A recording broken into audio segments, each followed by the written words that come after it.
Today, USA claims Olympic glory with Jack Hughes' golden goal. We talk with one of hockey's greatest enforcers, Behn Wilson, about his new book and a whole lot more. Welcome back to episode 371 of the Hockey Cards Gongshow podcast. Put a couple of dumb Minnesotans behind a mic, sprinkle in a crazy Canadian, and it's a Gong Show Super Show. Hey, guys. What a day. Yeah. Oh, man. All right. Settle down. I'm exhausted. Yeah. Did you have to go up the stairs? Or? Yeah, was happy. We're recording on Sunday. Got to start with you, Phil, because you've had quite the adventure today. You ended up having to watch the game on your phone, didn't you? I sure did, Joshua. I woke up today and the power was out, which is fine. I'm very accustomed to that. I have a generator, so I just hook everything up. But I did not have a generator today. The staff that I laid off for the winter that I still feel a connection to took my generator in my trailer yesterday or 2 days ago. They're doing some weird job out in the bushes. So I had no generator, and I watched the game on my cell phone. And I had a high tense day for a Sunday. But that's okay. It doesn't matter. I'm here now. I apologize for the odd angle. I'm running this all off a laptop and a monitor. And my computer hard drive went toast today. So, here we are. Well, I have one question about what it's like to watch the gold medal game on your phone. Mm-hmm. Was it fun? No, it was entertaining till the end. Yeah, until that overtime where I don't know what to think about that. But Louis and I are going to be, because we're older and we're more mature and we're better looking, we're going to be very gracious in our victory. Oh yeah. Yeah, we're not going to, throw it in your face too much today. Well, for the next 4 years, I'm screwed. It's actually not that bad. It was a great game. I'm very proud of my boys. Did the best we could. You guys just came out on top in overtime. It's okay. Yeah. I mean, it kind of doesn't count because Crosby wasn't there. So there is an asterisk, but I'm not going to use that as an excuse. I'm happy you guys won. Well, I'm not happy you won, but I'm congratulations. There you go. Oh, thank you. Yeah, Louis and I had so much to do with it. So thank you for congratulating us. We will break it down in just a minute or two. Before we do that, though, got to go through some quick announcements. And you know what was going to help you get over the pain, sting, the shock of the Olympic Games, Phil, is Series 2 comes out in just a couple of days. And, of course, we will have our traditional Series 2 release day live show this Wednesday with Upper Deck's Billy Cilio, who Louis redesigned the bond. That's pretty good. Did you steal that from a church youth group? Like, ask Jesus anything? What? That's how long his hair is, brother. Yeah. You gave him a nice chiseled jaw. So I did. Well, he got mad at me the other time and said he looked so chunky. So I was like, all right, we're going to trim him up a little bit. Trim him up a little bit. Yeah, we're going to be live on the Gong Show YouTube channel this Wednesday at 8 p.m. Eastern for, like we do with every flagship release and cup release. We go live with Billy, talk about all the new fun cards in the set and get some behind the scenes stories on what it's like to build a flagship product. And then, of course, the very popular Ask Billy Everything segment. Remember, Billy works at every department at Upper Deck. He controls all decisions and knows everything. So get those questions ready, get a notepad out, write them down, and make sure you join us so you can get everything you ever wanted to know about Upper Deck answered by Billy Cilio, including the print run of Young Guns acetates. Mm-hmm. Oh. He's very quick with his answers too. He's not long-winded whatsoever. So that's good. Make sure you ask really complicated questions. We'll be there for only 40 minutes. Yeah. Wait till you guys see the next picture. Yeah, wait till you see Wednesday's picture. Oh, geez. Yeah. Hopefully he'll be in HR then on Thursday morning. Because he gave up too many secrets, which is always our goal. Oh, in HR. I was like, what's in an HR meeting? Yeah. You know, when you go into work and then you got a calendar invite waiting for you that says 8:30 meeting at HR. Oh, no. Those calendar invites. Josh loves them. Phil, I noticed you didn't read my email. I noticed that you selected tentative on that one of the 7 meetings that I sent you today. I don't even know how to spell tentative, let alone know its meaning. All right, let's get going. We still got Reloaded left. So if anyone wants it, go to gongshowreloaded.com, pick up a box or a case. And again, you can see the complete checklist along with photos at hockeychecklist.com. Grant broke a case, first time that's ever happened on Friday, or Riley did, in Grant's place, as Grant was frolicking in Milan and sticking cannolis in his face and opening up boxes of cup at the hockey game. So he could use a few cannolis. He could use he's a skinny boy. He's a tall glass of water there. What's a cannoli? What? Really? Oh, it's an Italian I might dessert. have had one, but I just don't know what it's called. I mean, it by name, I guess. It's like an Italian chocolate or vanilla taco. That would work. Yeah, that kind of work. They're delicious. It's just like a big ravioli, but it looks like a noodle. I'll take you to Casetta's and I'll buy you one because they have really good ones there. So Okay. like we've been doing on each show to highlight a chase card and then one of the normies, even though they're all kind of awesome, just to give people a flavor of what's in Reloaded. The chase card I selected is poor Sidney Crosby, who was not able to give it a go today, but has a nice card in our 2026 Volume 1 edition of Gongshow Reloaded. It's from 2020 Ultimate Collection. The material signature is Jersey Auto out of 25. And then the kind of non-chase card is a 23-24 Premier Cale Makar. Nice auto there. Yeah, really nice auto. It's a little bit streaky, like Matt Boldy streaked by him. Premier Focus autograph out of 35. Yeah. Or streaky like his amazing shot that scored a goal too. See? I think one was enough. Okay. Oh, I also checked after the game today too. In case you're wondering, there are 2 Jack Hughes cards in Reloaded and 3 Connor Hellebuck cards. Oh, okay. Just Has Jack Hughes market gone up? All right, it's must, right? yeah. Oh my gosh. Go to our Instagram. Yeah. There you know the Cup Foundations. There's it's the quad, but it's 4 jersey swatches and an auto from his rookie year out of 15. The previous high sale was in August of 2023 for $709 US. Yeah. Sold for $4,800 after the game. Oh my goodness. I hope. Okay. People are excited here, Phil. 46 years. We haven't won. Why couldn't Brady have scored the goal? I didn't even notice him in the game. He would be really rich right now. Oh, I have a cup RPA. Come on. Brady, did he get an assist at least on the goal? No, he wasn't even on the ice. You guys had a really fun show on Friday night. I was at the Timberwolves game with my son, but I was checking in. And why do you feel? If anyone who hasn't seen it yet, you can always go back and watch it, the replay on our Gong Show YouTube. So give everyone a little taste of what you guys did. It is a very live oriented show because I do lean heavy on the chat and I love it. We've developed such a culture, a nice little family. We had Mike Foster on. If you don't know who Mike Foster is, he is a beyond huge talker. Talent. Pardon me? Huge talker. Yeah, he's a big talker. Well, it's funny because when the camera's recording, Mike doesn't talk much, but when the camera's off, Mike's got a lot to say. So he's our turtle. We're just trying to get him out of his shell. He's a bit of a turtle, but he's a great turtle. He's a very handsome turtle, and he's talented. coming to Holy crap! He's coming to the expo. Very excited. He's in our Discord, so if you want to hook up with Mike Foster, don't DM him on Instagram. Pay $5. Help us jabronis out. And reach out to him on Discord. Really excited to hang out with him at the expo.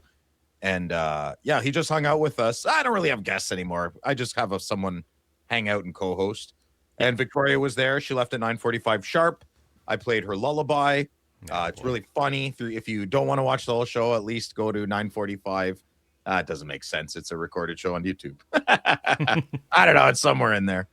Yeah, we had a great time. Dave showed a lot of good cards.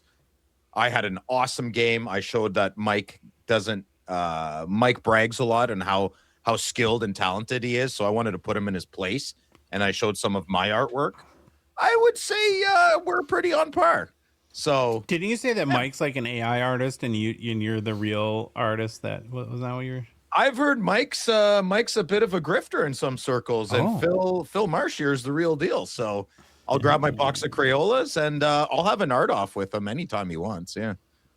No, I think that one of the things I'm trying to make happen is when we get Mike to the expo to have him like create one of his cards there so people can see That'd be incredible. it go down live, I think that'd be incredible as well. So again, check out Friday Nights with Phil on the Gongshow YouTube channel. Oh, I was so excited to set up my joke and ask Phil if he had fun. I forgot about you, Louis.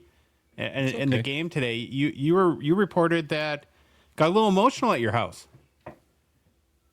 That the wife was JoJo was all tears, and then when they did the whole Johnny Gaudreau thing that we'll get into, she lost her marbles. Yeah.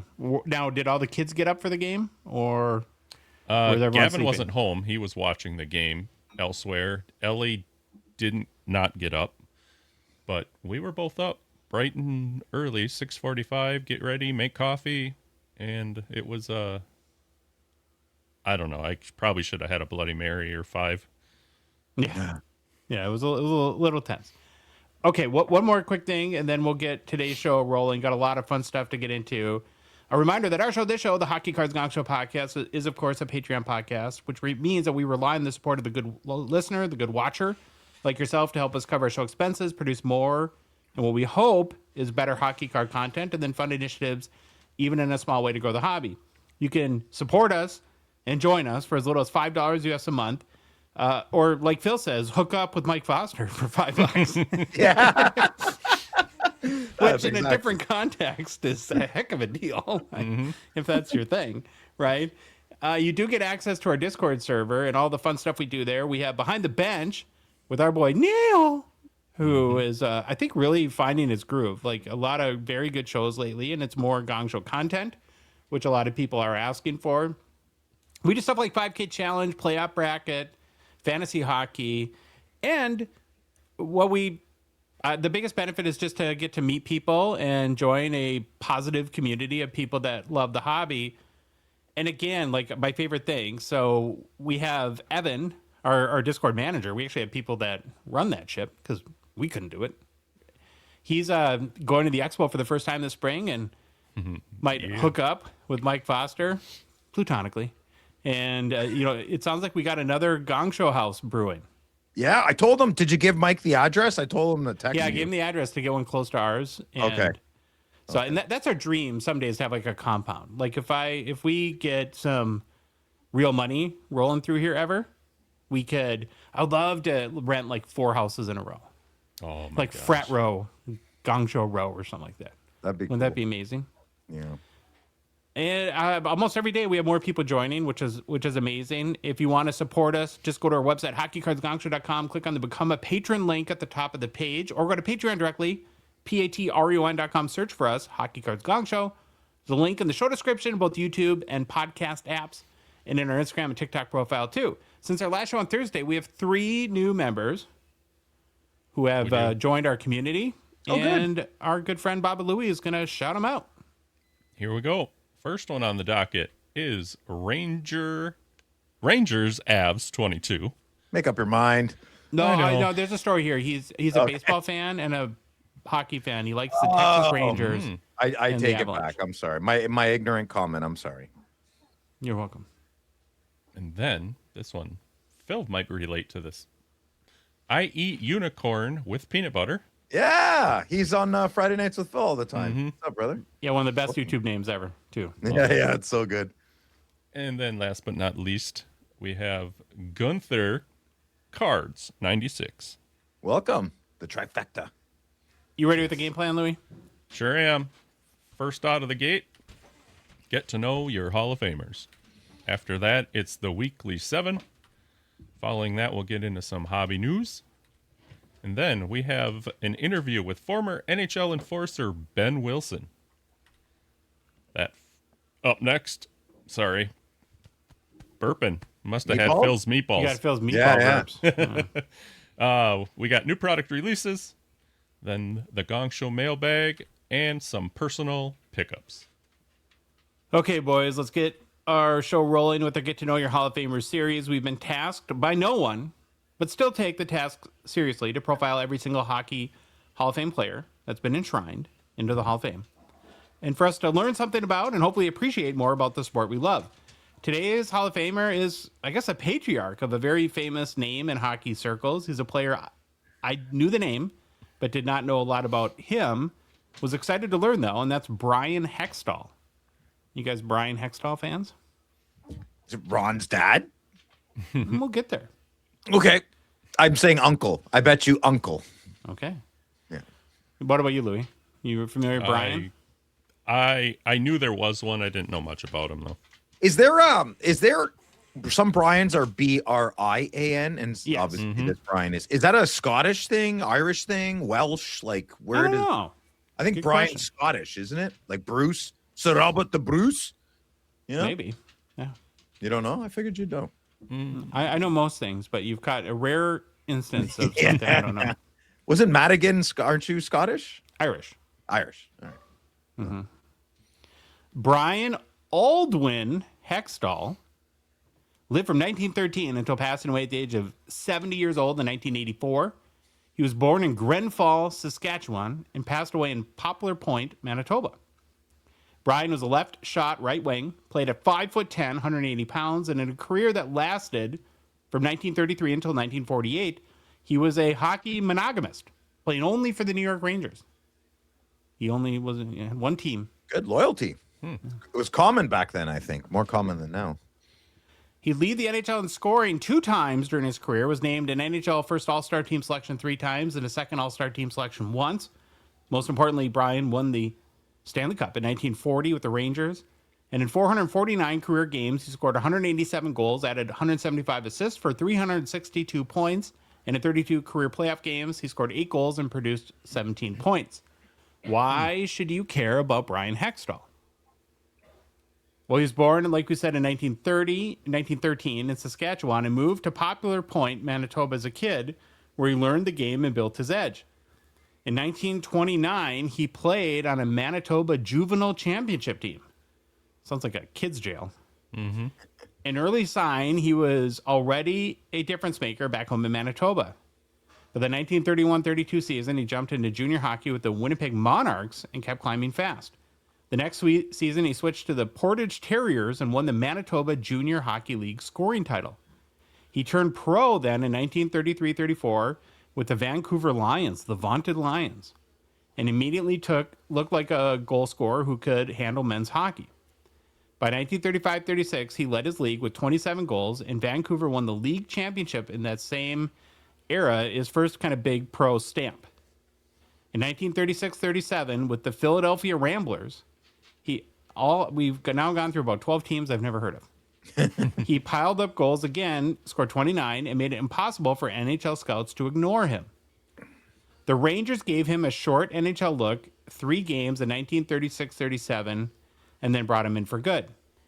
In 1937-38, he became a full-time New York Ranger and instantly produced with 17 goals in 48 games, which wasn't easy in that era. He was a left shot, playing right wing, using the off-wing approach decades before it became normal. He locked into the Rangers' top group, often Phil Watson and Lynn Patrick, and turned into a reliable 20-goal threat, did it 7 different seasons. In 1939-40, he broke through as an NHL elite. He led the league in goals of 24 and earned first-team All-Star recognition.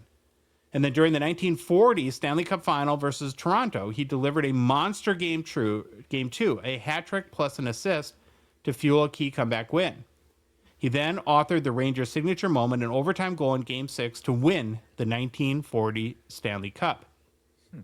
In 1940-41, he did it again, leading the NHL in goals with 26, landing another first All-Star team selection. The following season, he became the NHL scoring champion with 56 points and 24 goals and 32 assists, separating himself from the pack. He followed that and hit career highs in goals and 27 and 59 points in 1942-43 and was named a postseason All-Star again, this time on the second team. And it wasn't just skill. He played with a heavy straight line style that fit playoff hockey and made him a nightmare on the forecheck. He was also durable to a historic level. Played 340 consecutive games for the Rangers from 1937 until 1944. That Ironman streak ended in 1944 for a bizarre reason. Canadian war authorities denied him permission to cross into the United States, and the Rangers couldn't get him back right away. With the NHL door temporarily shut, he regained amateur status and played a short senior stint with the St. Catharines Saints. I don't understand. He didn't. He, somehow, like a visa or whatever sort of passport thing they had back then, he was denied access back to the U.S. Oh, And that's what killed his Ironman streak. that has nothing to because of the war. Like, I don't understand. It probably had something to do with how they were managing the border during the war. Okay. I don't think anything to do with him specifically. Okay. After World War II, he was able to return to the NHL in 1945-46, but after just 3 games, a liver ailment put him in the hospital and threatened to end everything. He recovered and played all 60 games in 1946-47 in a real kind of late career, nobody's writing my ending for me season. Kind of a little bit of bounce back there. Played his final Rangers season in 1947-48, finished up by splitting time in the AHL with the Cleveland Barons and the Washington Lions before retiring. His career resume in that 1940 Stanley Cup hero moment ultimately earned him a spot in a Hockey Hall of Fame inductee in 1969, and then the legacy got bigger. He became the start of a true NHL family line. His sons, Brian Jr. and Dennis, plus his grandson, Ron. Oh, And after, I guess the math is off on the nephew thing. yeah. So his grandson was Ron Hextall, the famous Philadelphia goalie. And then, into his retirement, Brian ended up developing circulation issues where he had to have both of his legs amputated below the knee. Is he diabetic? I don't think so. Diabetes? In 1978, but that didn't slow him down. He used prosthetics and kept hunting and being outdoors until his death in 1984. So, What kind of prosthetics do they have in the? Oh no, I guess the 70s and late 80s. 70s. Yeah. Okay, taking a look at the Bryan Hextall hobby market. His rookie card is in the 1939 O-Pee-Chee V301-1 set, card number 86. Now, the PSA 8 that we're featuring on YouTube, highest selling copy sold for $825 US in February 2016. It's the only Playing Days card for Bryan Hextall. So, again, this weird, goofy 1939 O-Pee-Chee set. Does he have a cardophilium? Yes, he does. 1985, Cardophilium, card number 141. Check this out. It's like the biggest Cardophilium sale I've ever seen. A PSA 10 this past July sold for $120. Phil, you're sitting on a gold mine. Yeah, Do we I need to could use pause that. I spent $500 on a hard drive today. I could use $120 American. That's almost a hard drive. Well, that boy is your Hockey Hall of Famer, Bryan Hextall. Wow. So what? Listen, I'll be the jerk. What's the like? He's a builder. Like was it the Iron Man streak? Like what separated Bryan Hextall? I think he led the league in scoring for a few years and then won the Stanley Cup. And Prominent figure. he was a World War. The players that we are focusing on right now were all played right in the smack middle of World War II, which it sounds like it got a little understandably disjointed in the NHL. Very well said. Well, it's time for our weekly roundup that we call the Weekly 7. It was a tough week, guys. There really wasn't anything going on in the hockey world. Just kidding. This could have been the Weekly 43. If, Yeah. well, for Quinn Hughes, Weekly 43. We should have done that. But I'll keep it to 7, sort of. And we're going to start off the Weekly 7 by something Phil has been, I'm sure, looking forward to, recapping the gold medal game. Oh yeah, this is going to be a really long 4 years. I'll be 48. I'll be turning 40 now. Well, at least I won't be 50. You'll look 90 by the time we're done with you. I think we can all agree it was an amazing game from both sides. We were all dying in our group chat this morning, the Gongshow I was team. draining my battery. I've never lost so much juice so fast. We were sweating, laughing, pacing, talking about blood pressure medication. It's amazing when you get into your 40s like that. Where's my amlodipine? I need another pill. Anthony's got good references for doctors, and Neil's hip is aching. Oh, it was a mess. So I got really excited. My whole family's sleeping during the game, and I was trying not to make a ton of noise because I was being respectful.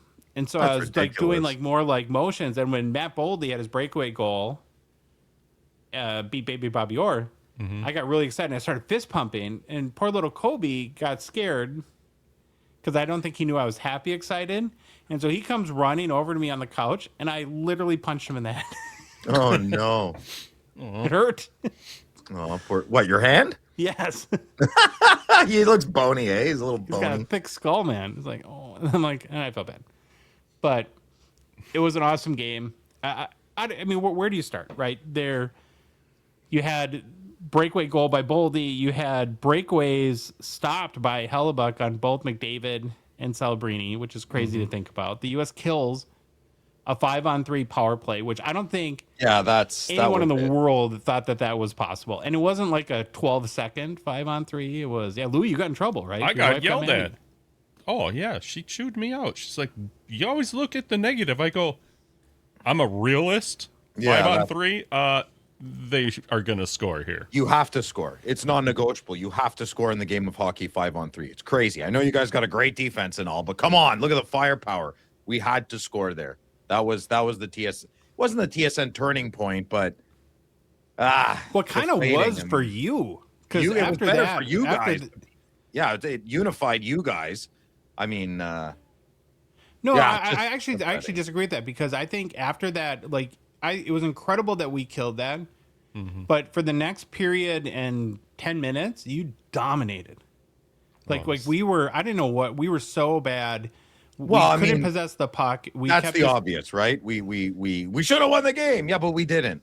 We didn't win the game, and it's okay. I know Nathan McKinnon said what he said, but he's high emotions. Look at this. Look at that poop eating grin on your face. What did he Like, I'm gonna say? smack it I right didn't out hear of what he said. you. Oh, Nate. He said, I don't know what did he say, Josh? You sent it to me. He said, "I'll let you judge who was the better team." Yeah. So it's just a cheeky, emotional comment. That's all that is. Did you see his face when they gave him the weird stuffed animal? Who gives a teddy bear? No, he should have thrown the teddy bear right at the official. They're ridiculous. All these officials never played sports. Here's a teddy bear. Wipe your tears with. Get out of here. I would have slew-footed him right there. Get the teddy bear out of there. You leave the boys alone. They played their best. We didn't win. I'm very proud of them. The whole adage to that whole comment, though, he made, and I don't care at all, but all anybody in a while is going to see is the score. Nobody, we're not idiots. We know who played a lot better. It's an don't emotional disagree comment. with him. That's I all. know.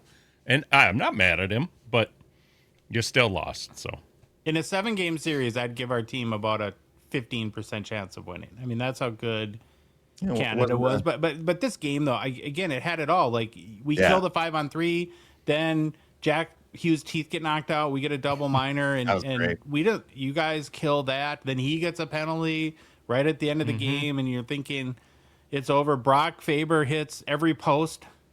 Yep. On a One shot. The save by Hellebuck on Devin Taves. Oh my God, he impressed. I was a little hard on Devin there at the beginning of the tournament, but he was in every mix, everything. Like, very, very underrated player. Also, I do need to say Jacob Slavin is probably the second, third best defenseman I've ever seen play. Yeah, I mean, I'm not talking about points or plus minus. He had a really good game. He did not make a mistake. Like, Jacob Slavin did not make a mistake today. Nothing. That's how you play defense. You want to watch defense? Watch the gold medal game of Canada USA 2026. Watch Jacob Slavin. That's how you play. He was in. I was blown away, and I'm a Jake Sanderson apologist. Same with Larkin. I got to give that. Larkin had one of He was awesome. They moved him up to the first line. best players in the whole tournament, and I cannot stand him at all. But he was a soldier for you guys. Like, very good. I think, too, what I'm really happy about, I'm happy that we won, but I'm also happy that there really is no GOAT. And I mean, I don't mean GOAT in like the greatest of all time. I can't think of a player that you can say, oh, he blew the game for us on either side, where I kind of wanted McDavid to pass. I'm being a little bit of a turd here, but this isn't the Edmonton Oilers. I know this is such a conflicting moment. I get it. You want your golden goal. I get it. Crosby's not there. You probably feel like you have the weight of the country on your back, because you kind of do. You did it twice, though. You twice, right? And then what happened on the second time? Jack Quinn scored. Jack Hughes, sorry. And I understand that, but he wasn't like bad to the point where he's the no, reason no, I'm why not you saying lost. that. Maybe I should have brought that up. Yeah, I had didn't thought mean that the only way we were gonna win is if like Binner went pumpkin, and Cinderella clock turns midnight, turns back into a pumpkin, and is See how the hard he NHL. came out there, though, Well. to cut the angle? And he gave that's the biggest 5-hole I've ever seen. Well, and give him, though, it could have been over sooner with Brother Quinn. I mean, he caught a half an inch higher of that shot, and it was over his glove, too. Yeah. So he got a redo. But, and then, of course, in 2 minutes into overtime, you got the toothless wonder, the 24-year-old Jack Hughes, joins Hockey Immortality. Yeah. Think about that. Hockey Immortality with the golden goal for the USA. And we'll break it down some more. But at this point, Kobe's excited. What do you got? What do you think you'll remember the most from this game? I'll start with you, Louis. The emotion of the second period. I will never forget the second period because it could have been 30-1. Should have been. It was bad. That killed me. That, and not to go homer on it here, but just getting up, and the wife got up. She said she was, and she was more into it than I was. Hanging out with her, watching it, and getting yelled at. Yeah, it was awesome. Nice. What about you, Phil? What do you think you'll... Two things. First and foremost, Hellebuck's performance. He was excellent goaltending, and I'm very happy for Hellebuck because he is a Winnipeg Jet. The biggest knock on him is not being clutch, and he was clutch today. I'm very happy for him. Yeah. Like I said, it's very conflicting emotions here. And the second thing would be the competitiveness of both teams and the patriotism of both teams. There was no friendships on the ice. There was, but there wasn't, right? It was a competitive, ferocious game, and I think I'll eat a bit of crow on that. I kind of thought this day and age we lose that, but these boys I think really tapped into what makes them hockey players again, and that showed on the ice, right? Nobody threw anything in there, just Austin Matthews, but everybody else played hard. When we first started talking about the Olympics, you weren't super excited, Phil, about it. Now looking back, are you glad that very happy the NHL players played? Yeah, I'm very happy. I wouldn't be if I was a big. Who got Kings hurt? fan? Not Radko Gudas. Who got hurt? Fiala, yeah, Kevin Fiala. Look at the Kings. I mean, if I was a Kings fan, Dave was gutted. Like, there's not many times you can understand context over text message. I felt Dave not having a good day, because he's a Kings fan. So, the last Olympics, I was breaking up with Cole's mom and blah, blah, blah, blah, blah. This one, I made a good effort to be patriotic, watch. And it was some of the best hockey I've ever seen. The speed was incredible. The social media was good too. Today was a little nasty. I went on Twitter there last hour, but that's the bottom of the barrel, right? Those are the worst Americans and the worst Canadians chirping. Let me ask you this, Phil, just out of curiosity. Okay. Would you do it all over again and risk still one of your guys getting hurt for what we just saw? I'd probably have to say no, Louis. Really? Yeah, I'm a Stanley Cup boy. I love Olympic gold medals, but there's a lot of it's good marketing. It's close to my childhood. The Olympics, like Salt Lake City, young like Phil. I'm cutting out newspaper articles, posting them on Bristol board, putting them in my room all year. The Olympics is an institution in my heart. But it does not supersede the Stanley Cup. Every little boy wants to win the Stanley Cup and hoist it. And the camaraderie between friends over 82 game schedule and then the new hockey season of the playoffs. Yeah, I just talked myself really into it. I'm Stanley Cup all the way. So no, I would not. Yeah. I almost think it's the opposite here. In a way, we haven't won the gold medal in 46 years, and that more than any hockey team in this country, that 1980 Olympic team is revered, not even just in American sports. Yeah, you don't stop talking culture. about it. I watch the NBC. It is exhausting, but I get it. But it's like I'm not saying it. I'm not No, trying I to get it. patronize Yeah, no, you. it's so revered, and you Yeah. wonder if now, it's like I almost think because we've talked about this before, but it's very consistent amongst Canadians that I've talked to, that want the Stanley Cup, and maybe it has something to do with you guys haven't won that in 30 years, and Yeah, we haven't won a maybe, yeah. gold medal in 46 years, but I think the gold medal is bigger here than a Stanley Cup. Do you agree with that, Louis? I think maybe media. I don't know, Josh. I think the biggest thing out of this was that it just happened to be 46 years to the day we beat the Yeah, that's so Russians. crazy. Yeah. That's I pretty also wild. think that the hockey gods have blessed the game with, you have Jack Hughes, who now you have the photo of him with the American flag over him, Yeah. with big toothless smile, all bloody mouth. And Yeah. that's those are the types of photos that can Well, that win photo awards for people who Tiger Woods, Nike going into the cup, right? PGA Tour. Like that, kind that of will stuff. live on 30 years from now. People will be thinking of that photo, and that I think that's important. That Well, helps. That'll rejuvenate an entire generation of your country now. Good. And I just hope my country looks, the right people will, but we look inward. That could have gone either way. I mean, okay, McKinnon said it. You know who should have won that game, blah, blah, blah, blah. But we didn't. Let's look inward and keep developing our young men and women into great athletes in whatever respective sport. Everybody wins if you nurture health and fitness at a young age, right?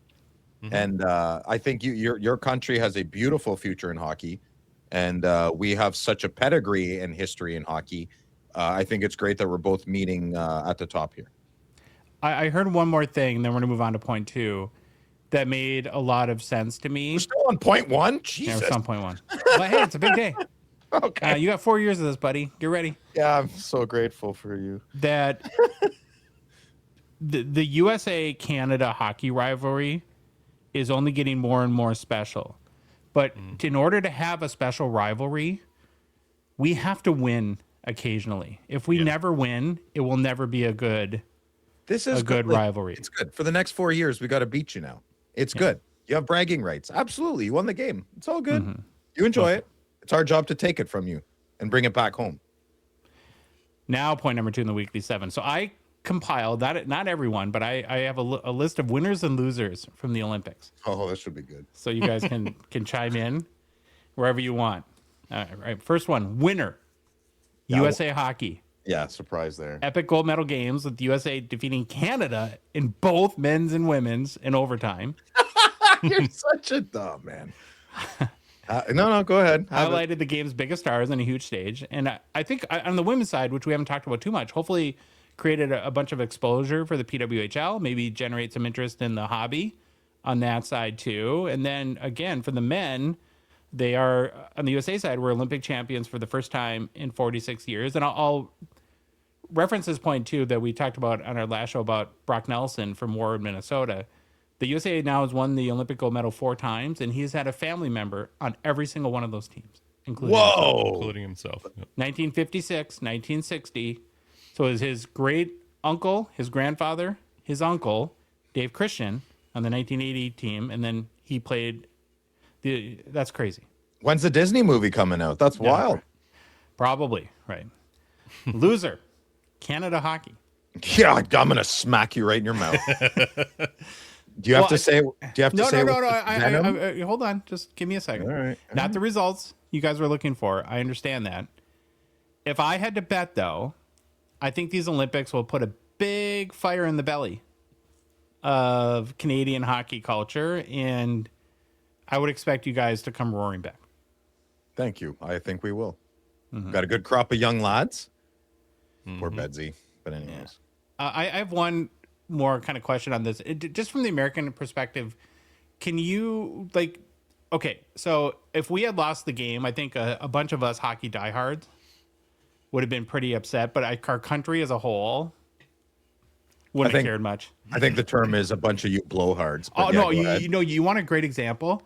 So even as of like 4 hours after the game, if you went to ESPN.com, the top story was an NBA game in progress. Oh, come on. Go on. I'm Get not, over I'm yourself. not No kidding. way. No, I'm not No. kidding you.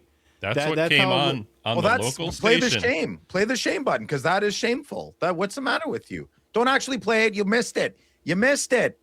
Josh, don't do. Okay, but my question, Phil, is Louis. why you give me the opportunity and I get excited. What is Yeah, give me what you it's get like to punched in be the a face like Canadian your dog. hockey fan today. Like how does it feel? It doesn't feel good. You know, I talked to you earlier. I feel I like just want to crap. hear it. I want to hear it again. You're like my ex-girlfriends. You succubus, but you're a guy.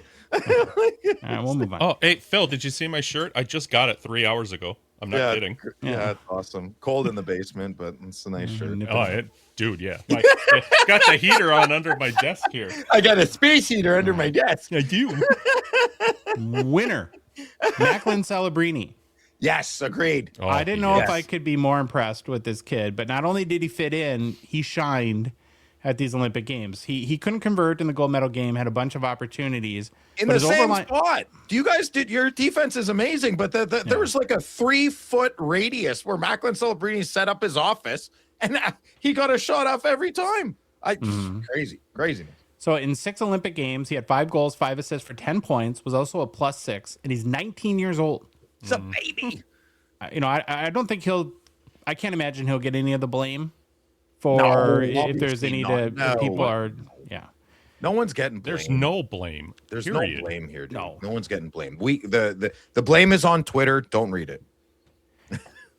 Had he scored the golden goal, though, the hobby, I don't even know if there's words to describe what would have happened in our hobby. I'd have jumped through my wall outside. It'd be a religious thing. I'd find God again. You know, I would 100%. Now, you don't think, though, that this slows his hobby momentum at all, do you? No, No. not at all. Not even. Absolute opposite. The kid's a stud. I mean, then nobody watched the hockey games. That's what that would tell you, right? Loser, Connor Bedard. It's not that he did anything wrong. It's more of, in my mind, an out of sight, out of mind situation. So Celebrini was given a stage to show the world what he can do, and he definitely took advantage of it. Bedard maybe should have been given that opportunity too. I think that'll be one of the big questions that Canadian hockey fans will be asking. But he wasn't afforded that opportunity, and my hope is that the slight of it puts a little fire in his belly a bit, and he comes back to the NHL on Wednesday like he's been shot out of a cannon. Just to give you an indication of like maybe where the separation between Celebrini and Bedard is. So if you look at Card Ladder in February, total cards sold to date this month, like the first 20 days, Macklin Celebrini 6,725, Connor Bedard 3,225. Wow. But like, okay, so the big thing I read today is, now I just know, so I haven't talked to any of my like in Ottawa friends, so I'm only going on social media here, but a couple of the main points I got was, this is, we would have won if we brought Bedard and Schaefer. Okay, regardless of the silliness right off the bat. I agree, Bedard should have been there. That would have helped in overtime. I think he would have added that extra, you know how Celebrini kind of rejuvenates the sophomore guys. I think Bedard would have had that, and it would have been contagious as well. Your third line could have used at minimum a Connor Bedard. And Bedard's release, the firepower, we needed him. The Schaefer thing, I'll disagree with. As someone who was kind of laughing at the Parayko and the, Parayko played a great hockey game today. There's nothing Schaefer could have done that Makar wasn't doing already. I don't think Schaefer could have, and I want to start a Matthew Schaefer PC. I just don't see what Matthew Schaefer could have given my hockey team, my country. I could see what Bedard could have done for Canada. Thought I'd throw that in there. Winner, Connor Hellebuyck. Literally carried the USA team to victory. We do not win that game without Hellebuyck. There's zero chance, I believe. He proved that he can win the big game. He's exercised the demons. And that's always... You said it. He proved he can win the big game. Now we need, it's not over. It's not done yet. Now he needs to prove he can win big games, plural. Fair. Yeah. Does this make Hellebuyck the top current goalie chase in the hobby, in your opinion? Probably. How? Yeah, wouldn't it? Who else? Yeah. Spencer Knight, Dustin Wolf. Shesterkin, Vasilevsky. Yeah, those are good goalies. Those aren't hobby chases, though. I'll put a cherry on top of that one if he can win a cup in a year or two. No, it's not this Okay. year. No. It's not this year. We'll get into that. Yeah. Loser, Connor McDavid, had a really, really good tournament. He's always good, though. He's also, though, now lost 2 consecutive Stanley Cup finals and a gold medal game. Right. In elimination games in those 3 events, the 2 cup finals and the gold medal game, McDavid has 0 points.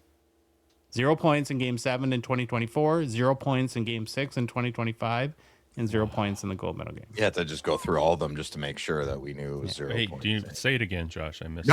Nope, that's good. There'll be a hit put out on you at the expo if you say it again. And just like in the 24 cup finals, where despite the loss, of course, he was named Conn Smythe, McDavid was also named the Olympics tournament MVP, which is it's a great honor, but it's his blue balls is getting worse, and like it's in his face. He is an angry ginger. He is angry. That's my question. Is there something really?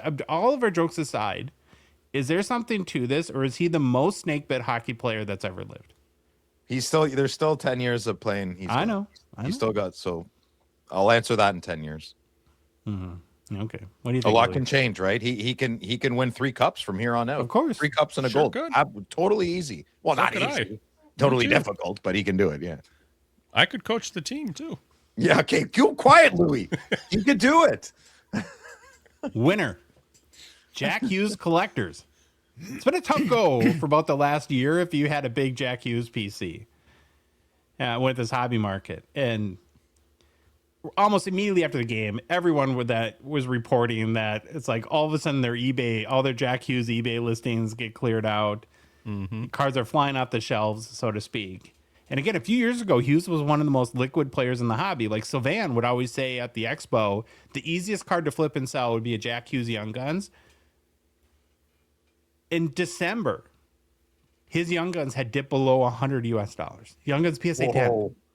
No way. Wow.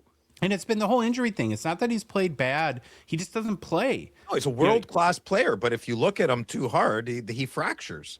Yeah. I'm sorry. Like Cuts his finger off or, eating a steak or... You know who shoulder wasn't injuries. happy today? When I was watching a recap of the post game on a YouTube chat, there was a guy, and there's a lot of people, guys like, I'm so happy USA won. I'm American. Jack Hughes can go to hell. That was like, because he's a Jersey fan, right? Like New Jersey fans are not happy. I mean, if you're a New Jersey fan and I'm wrong, I'm sorry, but everything I read today, they think this is bizarre. We'll see. So on Saturday, the last Jack Hughes Young Guns PSA 10 that sold before the gold medal game sold for $150. Within minutes after the golden goal, How much? they're going for about $330 on YouTube. Over double. Or on eBay. I'm sorry. Amazing. Yeah, over doubled. Still a good price, no? From what it used to be. Yeah, probably. About $350. I think was about average. So we'll see how much this momentum holds and what the rest of the season looks like. But again, though, going back to he'll always be the guy that scored the golden goal for Team USA, and you can never now take that away, no matter what happens for the rest of his career. Do you think he should be, let's say Jack Hughes breaks his leg next week and he never plays hockey again. Do you think they should let him in the Hockey Hall of Fame for that goal? Tough question, eh? It's not the NHL Hall of Fame, though, right? No, it's the Hockey Hall of Fame. It's not the 100%. NHL. Yeah. Oh yeah. So in Canada, there's been a forever debate of Paul Henderson. Paul Henderson, yeah. Yeah, and he's not in the Hockey Hall of Fame, and I don't know how. That was the Summit. He was like the Summit Series MVP. Yeah, the right? hero. Yeah. And I don't know how I feel about that, so I don't enter those conversations. And I have no comment. I don't know. I'm not saying he had but he had a pretty decent career for Toronto too, right? I think it was very average. It's Okay. out of my knowledge, I but gotcha. I don't think he had a career that would be looked at to be in the Hockey Hall of Fame other than that goal. I don't know. All right, I think I know the answer to this, but I'm going to ask it anyways. Who do you guys think has the bigger long-term hobby impact, Hughes or Hellebuck? Hughes, of course. Hughes. But if Well, the biggest thing about it is we're talking Hellebuck's goalie status versus, let's just say goalie status. Goalie first kills him for hobby. He's not Wah, Broder, anybody else. Well, goalies are kind of like offensive linemen in football, right? It's like, Bennington made a bunch of incredible. You're remembered for the goal you didn't save more than all the shots you did, and where it just takes one shot for. I mean, that could. I don't even know if. No, it wasn't Hughes' only shot, but that's all anyone will remember is that overtime goal. Loser.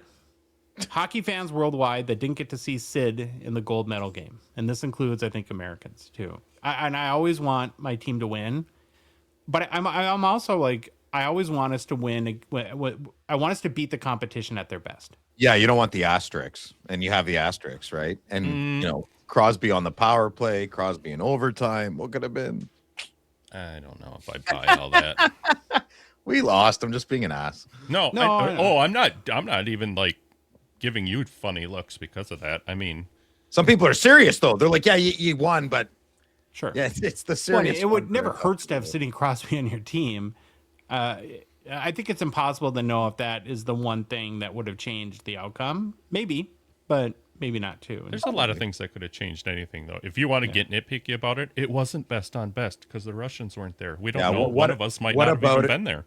Whataboutism is killing this world. Let's not do it. Okay. Now, are there any other winners or losers you guys want to throw in quick before we go to point number 3? I thought you were going to... Sorry, Phil. I thought you were going to congratulate your buddy Bill Guerin, Josh. Nothing? Crickets? Nothing? Is Josh frozen or he's stroking out? No, don't. You missed it. He's don't looking for the button again. I know. He's looking for the button. Don't, you potato head. Listen. Bill's had a good 4-month run, but we'll see how he executes. I'll be on Team Guerin if he executes the trade deadline well. Then I'm on the bus. What? I can't believe I'm going to be the guy to bring it up. As usual, I'll be the asshole here. What about Matthews and your captaincy? No? Well, I don't.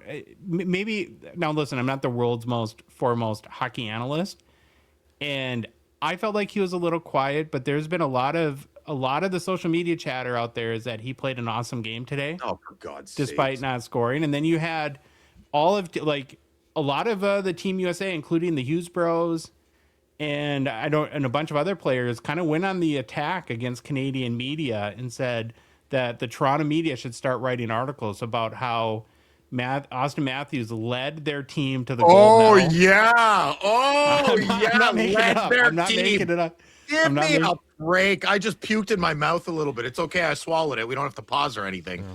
Give me a break. I'm sorry I even brought this up. Oh, my God. He had his handful of good defensive plays. He played. But he didn't. He played a good Yes, game. I'm not saying he didn't. You're right, Louis. You're right. I'm talking about the leadership skill, the qualities, the intangibles. Oh, this is ridiculous. I'm not. Yeah.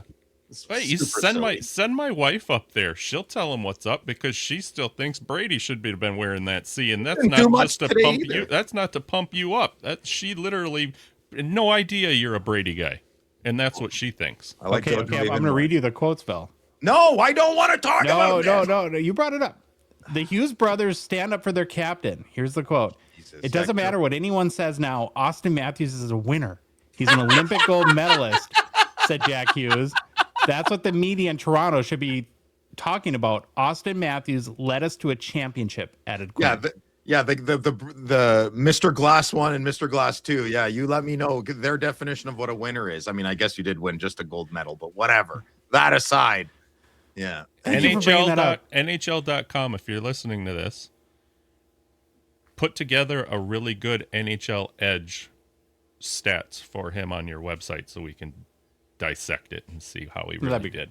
Why don't you ask Jim Craig if he thinks Austin Matthews is a fearless leader and a winner? Okay. Yeah, there you go. Use your own history against you. If any you want me to call him now? Yeah. I can. Jimbo. any of the good listeners have any other winners or losers you want to bring up, add them to the comments. We'd love to hear that from you. Okay, Phil. point number 3. We'll move I faster. know they're going to be like, Phil's a loser because of X, Y, Z. That's fine. Go ahead. I don't care. It's like, The last kind of real Olympics thing in our weekly 7 is, I just have to mention again briefly, Team USA's very classy tributes to Johnny Gaudreau. As that we celebrated that winning the Olympic gold medal, you could tell that the memory of former teammate Johnny Hockey was not far off their minds. After the game, you had AM34, Matthew Tkachuk, and I think it was Zach Werenski that skated around the ice holding Gaudreau's number 13 Team USA jersey. That is a great picture. Oh, man. Yeah. sorry, And then I later got the they went and pictures grabbed backwards. his kids from the stands. Oh, I saw that. Dude, come on. Who didn't tear up there? Holy moly. As a father, just as a human being, that was gut-wrenching, man. What a picture. That's a great picture. Yeah, very classy and heartfelt. And actually, I think, from a number of Canadians, especially people out in the prairies in Alberta and Saskatchewan, more in the Calgary Flames country, I think that helps soften the blow a little bit, seeing the respect to Well, it's what Gaudreau. real, like, you just reminds you that hockey's a game and this is what matters, right? So the world lost someone very special, two very special people. Yes. Well, the Olympics are over. Now, after a 20-day hiatus, the NHL returns to play on Wednesday already. Let's go. The last games before the Olympics were on February 5th. So what are you guys most excited for with the remaining 22 or so games in the season? The boys to the race to the playoffs, and I want the East to separate. I can't stand looking at the conferences. I think it's going to be a new league right now. The big break, bones have healed somewhat. The winners and losers are coming back. The new season of hockey starts. I haven't paid crazy attention to the standings, and I looked, and holy moly, it is wild. So I'm going to break down really quick the Eastern and Western Conference. So on the Eastern Conference, currently in the playoffs are Tampa Bay, Montreal, Detroit, Carolina, Pittsburgh, and the Islanders. The wild card spots are currently held by Buffalo, who has 70 points, Boston, who has 69 points. These teams are right now out of the playoffs on the outside looking in. Doesn't matter. You have Columbus and Washington with 65 points, Ottawa and Toronto with 65 points, and Florida is currently 8 points out of the last wild card spot with 61 points. But they were worse off 2 years ago. At this point, at the All-Star break 2 years ago, Florida was out either right at what they are, or I'm just regurgitating what I heard today. But that so much can change with the loser points in overtime. So much. I understand that, and I wouldn't be panicking if I were them. But if you always sort of take the mentality of, we'll just kick it into gear the last 15 games of the year, at some point you're going to get bit. I don't think I don't think that's anybody's plan, Josh. I think it just happens. Yeah. It's we'll just kick the can down the road there. We'll win some games later. All you got to do is get in at number 8. What do you think that's going to, so in the East, I used to say 90, 91 points, probably need 92. I think you need 96, 97 points now to get in. It's crazy. Crazy times. Yeah. The East is soft, though, because you only need 120 to get in the West. So, anyways. Yeah, Toronto might not make it. Washington with Ovi could be his last year. That would kind of stink, too. Then in the Western Conference, the wild card spots right now are Utah with 64 points, Anaheim with 63. And again, on the outside looking in, not as stark, not as many sort of shocking teams, but the Kings are with 60 points, are 3 points behind the last wild card spot. You got Nashville at 59. The Sharks, so many people want to see Macklin in the playoffs, but right now they're 5 points out of the last wild card. The Blackhawks have 52 points, and then going back to Hellebuck, the Jets have 52 points right now, 11 points out of the last wild card spot. Yeah, it's going to be. I don't know if we'll see Connor Hellebuck in the playoffs this year. Maybe someone will make a big pitch to get him. What kind of contract does he have? Anyone got Puckley open there? No, that'll never happen, but you never know. Quinn Hughes got traded from Vancouver, as we all know. So, for point number 5 in the weekly 7, I want to go back to Connor McDavid. Did any of you guys see the letter he wrote to the Players Tribune? No. Well, but It was what? it was right before the Olympic Games, and I thought it was good, and I'm glad he did it, and I would encourage anyone to go read it. There's definitely an Olympic slant to it, but actually I thought the main focus of his thoughts is that he just wants to win something, anything, and that he really, really understands his legacy depends on it. So again, you can cue all the hobby fanboys and apologists that are gonna, be in the comments saying he doesn't need to win a Stanley Cup and his legacy in both hockey and the hobby is intact. But do you know who doesn't believe that? Is Connor McDavid. You're still going to get attacked. No one's going to no one's going to listen to what you're going to say. I'm going to read his words. I'm going to read his words. He said, here's some excerpts from Connor McDavid himself. I'm 11 years into my career. Of course I think about my legacy. I want to be remembered as a winner, but not just anywhere here. And he's referencing Edmonton. To be in this city during a cup run, to feel that buzz, it just wouldn't be the same anywhere else. I think there's this narrative that we're unlucky, this unlucky, troubled team, but the end result hasn't been there. But it's not easy getting to 2 straight cup finals. We really pride ourselves on being a good playoff performers, and our room knows what we're capable of. I believe in this group. If I didn't, I wouldn't have signed my extension. Because if I can be real here for a second, I just want to win something again. I think that's incredible. It makes me respect him a heck of a lot more.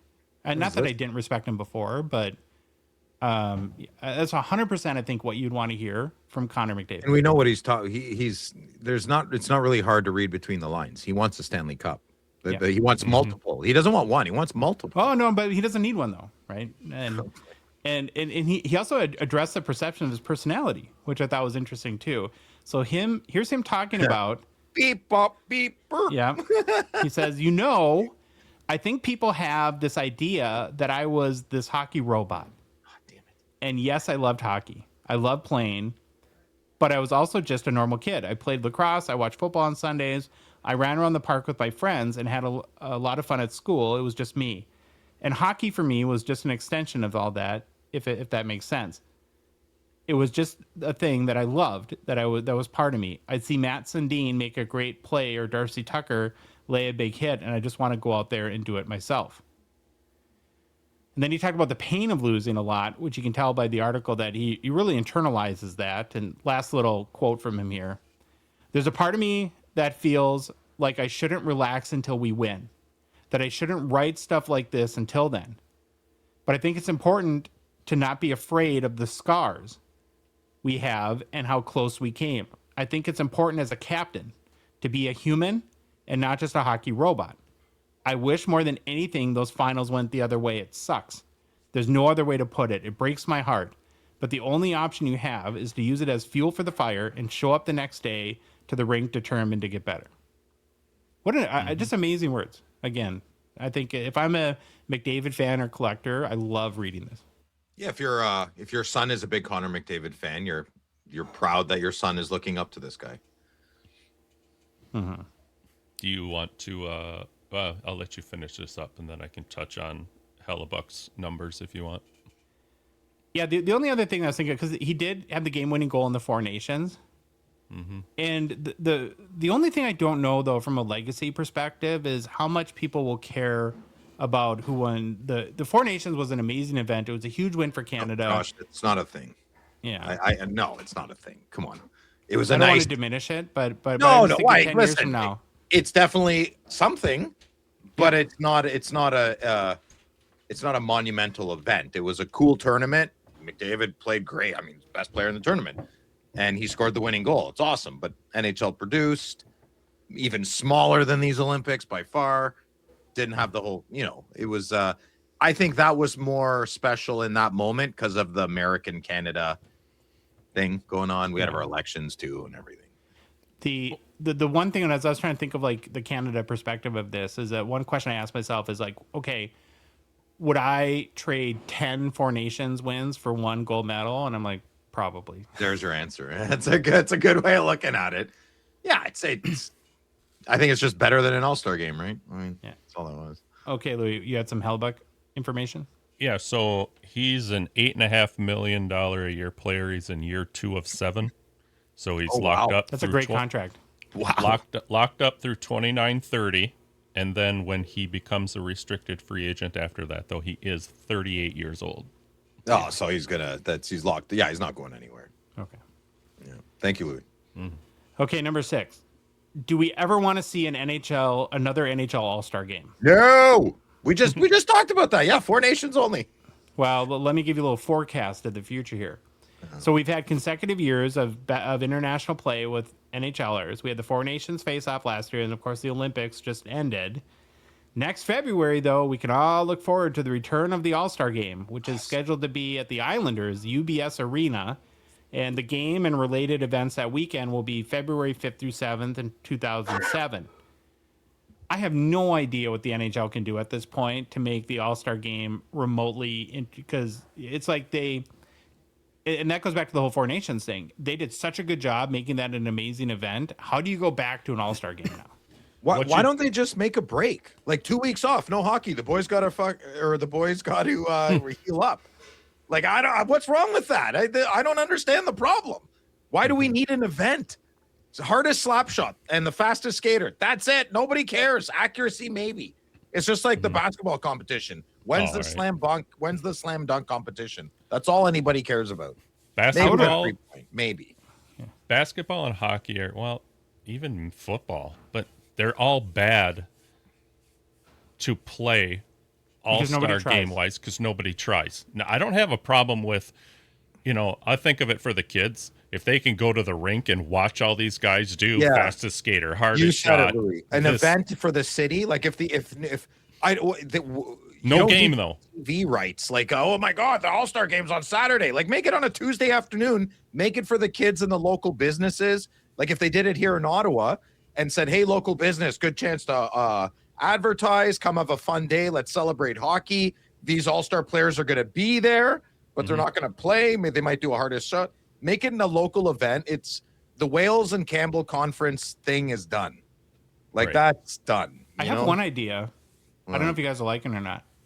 What instead of playing a game, you did some sort of shootout competition where every All-Star got 1 or 2 shots and whoever scores the most goals.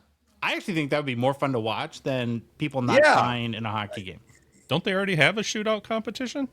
I don't know. But he means the whole thing, do the whole team. That's the All-Star game. Like that's the game. The game is everybody on the team does a shootout.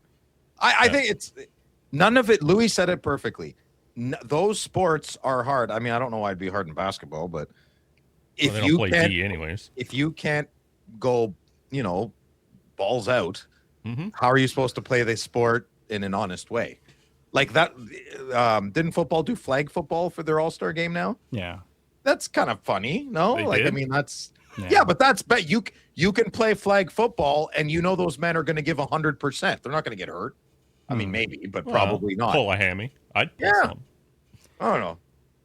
Well, so next February we're back to the All-Star game. The year after that, though, now starts the World Cup of Hockey. So in February of 2028, instead of the 4 Nations face-off, we go to the World Cup of Hockey, which will feature best-on-best NHL and will expand to an 8-team tournament from a 4-team tournament. I'm looking forward to that. So maybe that's where Canada starts to flex its revenge a little bit. Well, the World Cup is the Canada Cup. So my country loves the World Cup. Yeah, it's important, special. And that will take place at the All-Star game that year. That's cool. That's good. And now you said, not that it mattered. Oh, the Islanders, they were supposed to have the All-Star game this year, but that went, so they give it to them next year because of the Olympics, right? It's too much hockey, man. Like this isn't, how many games of basketball are there in a season? 82. Same, but they're trying to shorten the season. Well, there you go. Yeah, like I would love I don't want the game to change too much, but a shorter season with like 60 games would be great. It'd be great. Probably get better hockey. Mm-hmm. Okay, point number 7 is a total left turn, and we won't spend a ton of time on it, but I think it's really fascinating. So I don't know if you guys noticed, but over the weekend, we had another really big Macklin Celebrini Cup Gold RPA out of 24 sale on the Fanatics Premier Auction. Card sold for $78,000 US with buyer's premium. it is a huge, huge sale.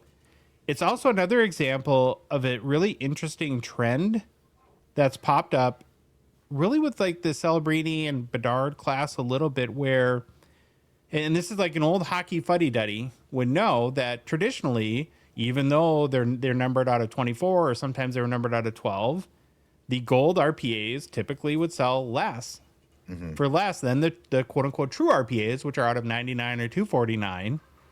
And it's got me wondering, is this mentality changing? Is the value that we're placing on him changing? And then why? Is it because maybe with Celebrini we're getting basketball fans because of the connection to him and Steph Curry and the Golden State Warriors that are now getting interested, and they look at it and they're like, oh, out of 99 or out of 24, and the 24 is gold, I'll take that. You know, that should be worth more. It's always been peculiar, but it was when I was buying I can give the perfect example. Oh, sorry, I can't talk there. I have 4 Brady Tkachuk gold RPAs. On 3 of them, I paid far less than any RPA I've ever paid for Brady Tkachuk Cup RPA out of 99. The last one I got last year, I paid like $1,200, and I was like, "Holy crap! Why am I paying so much for a gold?" But the guy I bought it off of was a kind of a newer collector. It's just the way it's going, and I think it should be that way. Yeah, they're both true rookie cards to me in that whole thing. One's just gold, you know. It's cool. I like it. I like it better. The one little thing I've noticed though, like, I wish Upper Deck to create a better distinction would use like more premium patches on the golds than the true, because you look at like some of these gold RPA sales and it's just like a kind of a plain-ish 2-color patch, and it's like, I yelled at Billy. Don't you remember I yelled at him because of that? What did he cry? No, he just Okay, good. We know said I'm not allowed cry. on the premises again. I was like, damn it. Yeah, well, again. Slab Sharks, the Gongshow partner sponsor, thankful for their support of our show. The current Slab Sharks weekly eBay auction is live, ends this upcoming Thursday night. Another banger auction, more than 6,600 cards available to bid on. A lot of momentum from the Olympics. We'll see if there's some big Jack Hughes or Connor Hellebuck sales. Sure there will be. Head to slabsharks.com to get your bids in. And the hobby's booming in general. It's selling season. Like, you know, all the kids use like SZN. And if you're not selling on Slab Sharks, you might be missing out, because they make it simple and are the biggest weekly hockey auction there is. And it's for a reason. You don't become the biggest weekly auction by accident. Tons of eyeballs equate to lots of bids. Plus, if you're a USA collector, we partnered with Slab Sharks to make it even simpler. There's no worry, hassle, sweats, or night terrors about international shipping. All you got to do is submit your cards through the Gong Show, and as we are the official US Slab Shark submission partner, and we'll get them into the auction for you.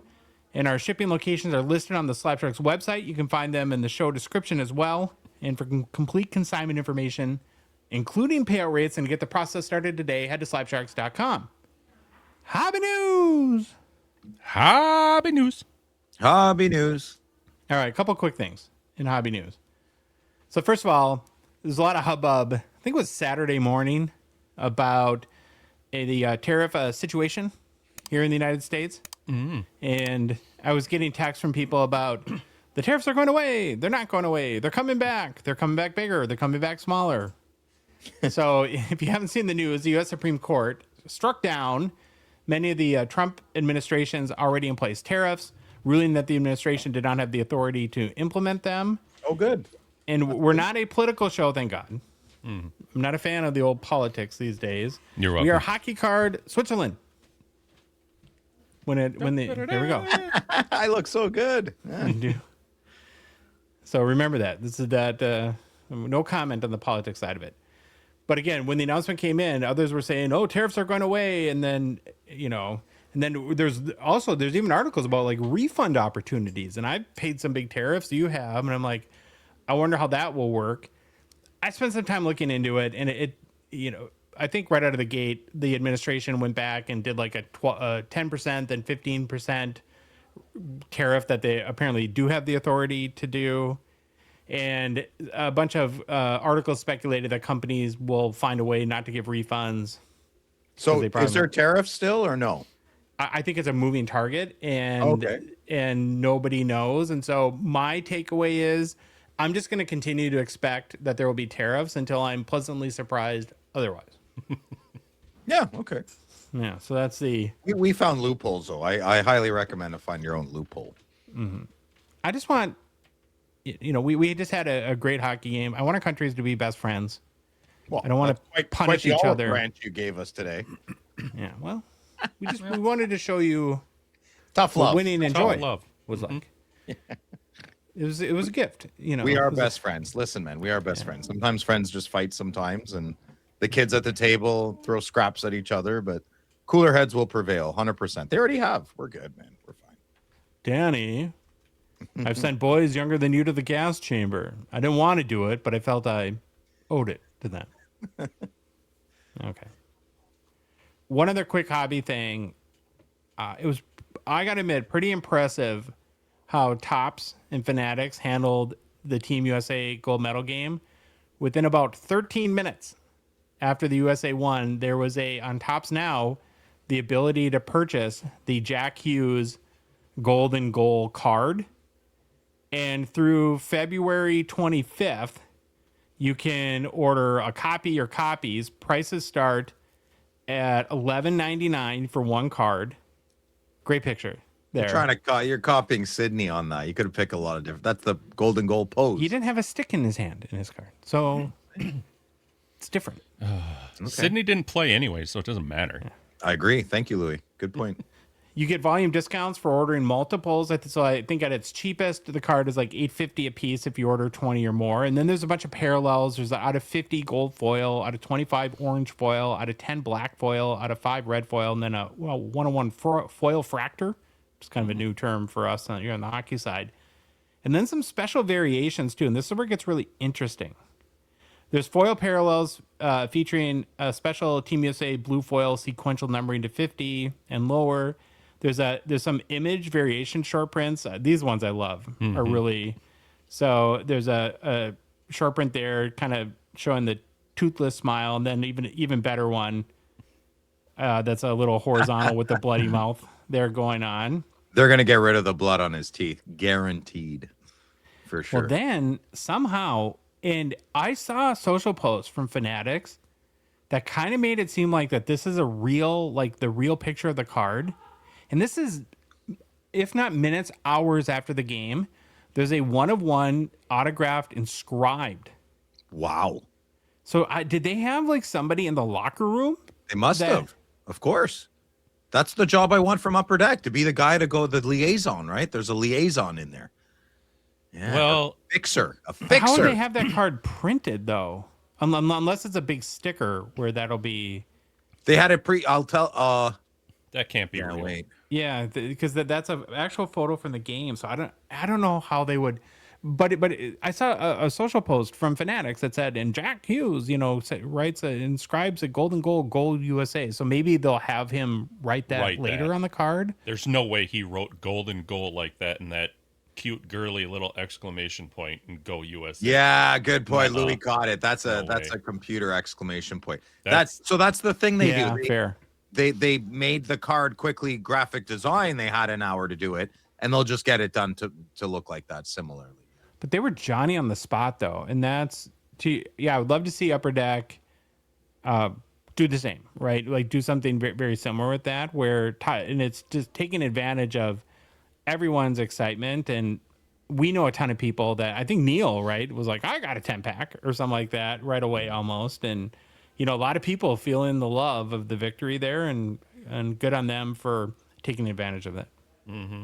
So how did Topps get that? Like, or Fanatics, whatever. Like, do they just bid, and like Upper Deck gave a bid for the rights, and Top? And I think Upper Deck has the license. This is where maybe they're just like, go sue us. I don't know. No, Upper Deck has the NHL license. Upper Deck doesn't have the Olympics. I'm pretty sure they have the Olympics license for hockey. What? Then how are they making these cards? Well, it's different. Well, yeah, they can't, because we just looked at the That's Topps now. insane. We just looked at the Topps. Oh, come on, Ryan. The Topps Louis, Chrome whatever Olympic, my name yeah. is. Is that what they are? Yeah, the Chrome, where they took the damn thing off the jersey. Our guy Wait a Troy minute. sold his for a This whole bunch doesn't of money. make sense. This Upper Deck won't even put legend on certain cards because they're worried the Hockey Hall of Fame, which is a Canadian thing, will sue them. Which anyway, you're telling me no? There's got to be some loophole here. Yeah, I don't know. You always say to me, "Oh, Phil, they have lawyers on staff. You think they don't know what they're doing?" It's like this is crazy. Maybe our friend Jason's gonna have a busy day, busy Monday morning. You know. Yeah, I don't know. I'm I'd very like confused. I'd like someone to explain it. If I had the USA Hockey license, I would be very ticked off about this, though, for sure. You should jot that down, Phil, and we can ask Billy Ask on Billy. Wednesday. Oh, he'll love that. Yeah, he is. I think he is lead counsel for Upper Deck too. Of course, yeah. I'm pretty sure. Okay. Mhm. We had an amazing conversation last Thursday, I think it was, with Behn Wilson, who played in the NHL for 10 years, more than 600 career games for Philadelphia Flyers and Chicago Blackhawks. He was a feared fighter, played with and fought many of the greats of the game. And Ben has a new book coming out, and had the opportunity to chat with him about his memories from the NHL, motivations for writing his book. Very excited. It's an amazing conversation. Like, you will not regret listening to this. I have to do one little note about it. We're normally and mostly a family-friendly show here. Like, we're a family show. Ben, though, loves the colorful language. And I could tell, like, halfway through it that if we edited out his words, that it would, in some, like, he tells this amazing story about the foreword of his book, that a bad word is kind of is really, I mean, central to that story. And I just didn't want to have a million bleeps. And so if we censored it, it would take away from who he is as a person, and we shouldn't be doing that. yeah, kill and it. so we're electing to leave those in for this show. So if you have kids listening, put on earmuffs or maybe Teach 'em skip the word ahead and now. listen later. But so again, we just wanted to, because we normally don't do that. They hear Wanted worse to- at recess. They hear worse at recess. But I'm sure. disclaimer necessary, With that said, we hope you enjoy this conversation with Ben Wilson. It's amazing. Well, we're excited to welcome Ben Wilson to the show. Hey, Ben, how are you? Doing great, guys. Thanks for inviting me. Glad to be here. We have a new book coming out in a couple of weeks called Gloves Off, Mostly True Stories from My Life in Hockey. I think it releases March 10th, which you can pre-order right now on Amazon. Anywhere else you can get your book that we want to direct people to? Yes, but I don't know what they are. So let's we'll stick with Well, stick with that. we'll send out some fit right in. information. You'll fit right in with it. We'll do that in post-production. Okay, so I'm always, I don't know if I have like a fantasy or something like that of writing a book someday. So I'm always intrigued by the process of what it takes to actually write a book. And what inspired you to do this, and when did you decide that this is something you might want to do? Yeah, I had no intention of writing a book. When I left hockey. I had 3 girls, and I followed their life. So I was coach of the 6-year-old soccer team and the 6-year-old baseball team and basketball team and all the way up. And they got involved in tennis and horseback riding. And literally, if I put sports on the TV, they got up and left. So I really missed it for a lot of years, and I don't regret it. It was my choice, my life, and it was great to spend so much time with my kids. And my middle daughter, Christy, and she was after me about 2 years ago. This one guy reaches out to her, Scoop Malinowski, and says he wants to do an interview with you. And, I never do them, haven't done one in 35 years. And he finally says, Dad, he's going to ask you 5 questions. Surely you could do it. And I said, I thought about it and I said, yes. And, yes, what was your best experience? What was your worst experience? Sure. Is over. And I said, you know what? That wasn't painful. That was actually kind of fun. And it started giving me a lot of thoughts and making me reflect about the olden days I hadn't thought of for a lot of years. And then he published a book about me, and it's just a short book, but it just started flooding me with all these thoughts. And I thought, number one is I haven't really told these stories to anyone. My kids don't know these stories. We Yeah. just didn't talk about it. And so, how you start writing a book? My oldest daughter, Ellie, said, and she's a fabulous writer, an attorney, and she said, you just got to start. Carry a notepad around you and write something down. And you don't start with, I started off when I was a young baby and my mother thought I was special. You Yeah. don't do that. Just write down like titles. So, for example, using yours, if my first hockey card. I know the story. All I have to do is write it down. And in the middle of the night, wake up and you think of, my fight with Willie Platt. And then you write down Willie Platt. Yeah. And the thing is, because if not, you're driving along, you say, and it happened to me. That's the story right there. This is perfect. And then you get to your notepad and you say, what did I remember? And you can't. So as soon as I started just writing it down and getting them aggregating together, the stories come pretty easily. And then the decision, which is I didn't want to write, a story. I started off a young child. And then when I was Pee-wee, I scored my first goal Sure. because Gretzky's got to have a book or someone's wrote a book, in his first game in Pee-wee, he scored, 200,000 goals. Well, I think he had And 400 goals when he was 10 years old. So yeah. And so how do you beat that?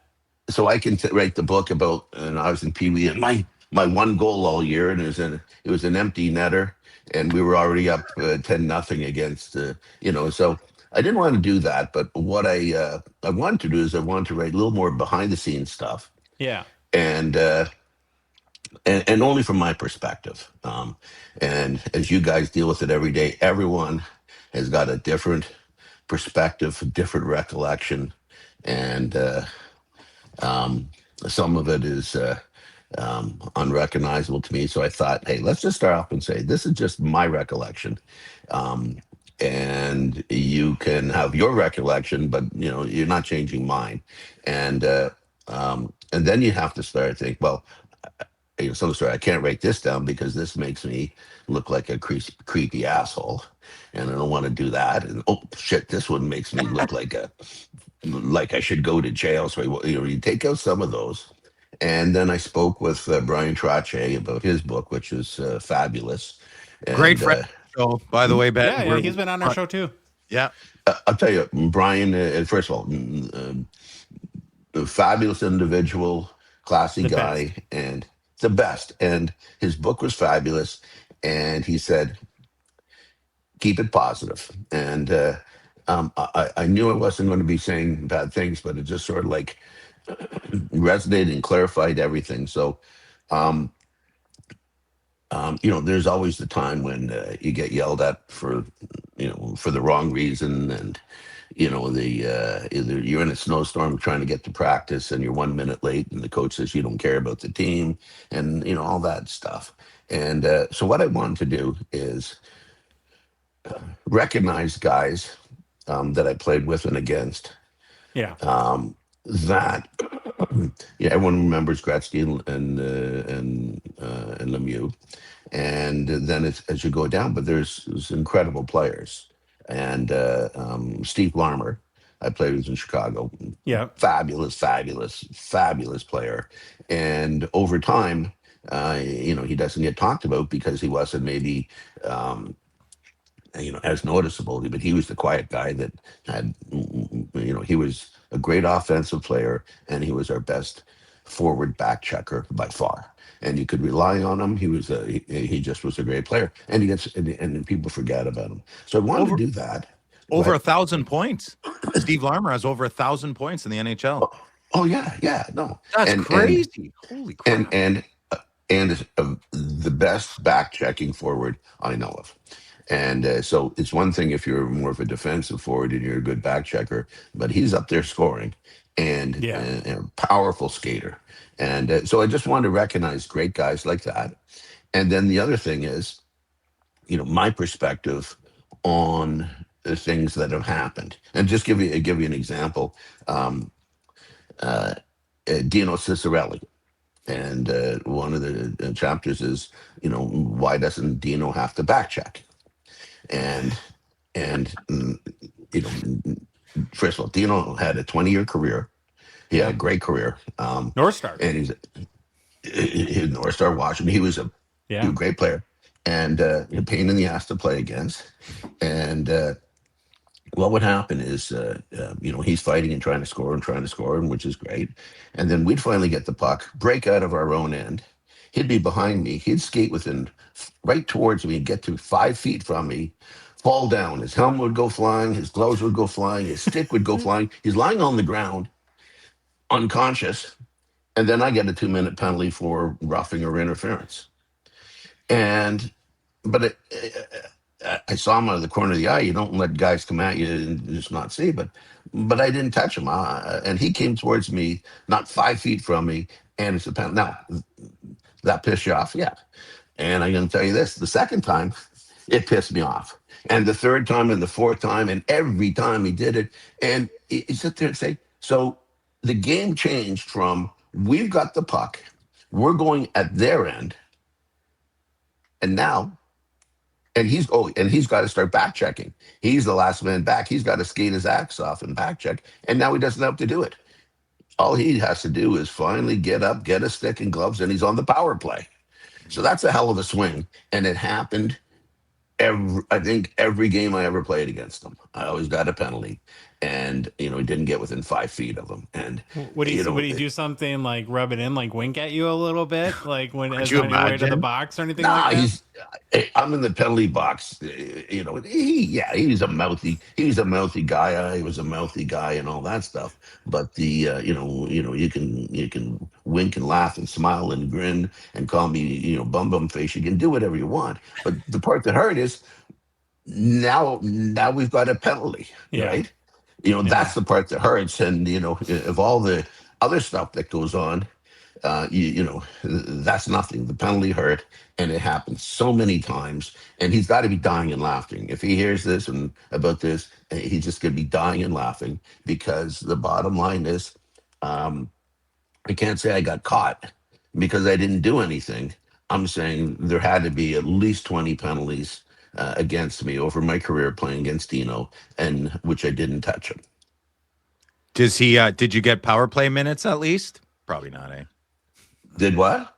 When they would go on the power play, would you be on power play 1 or 2?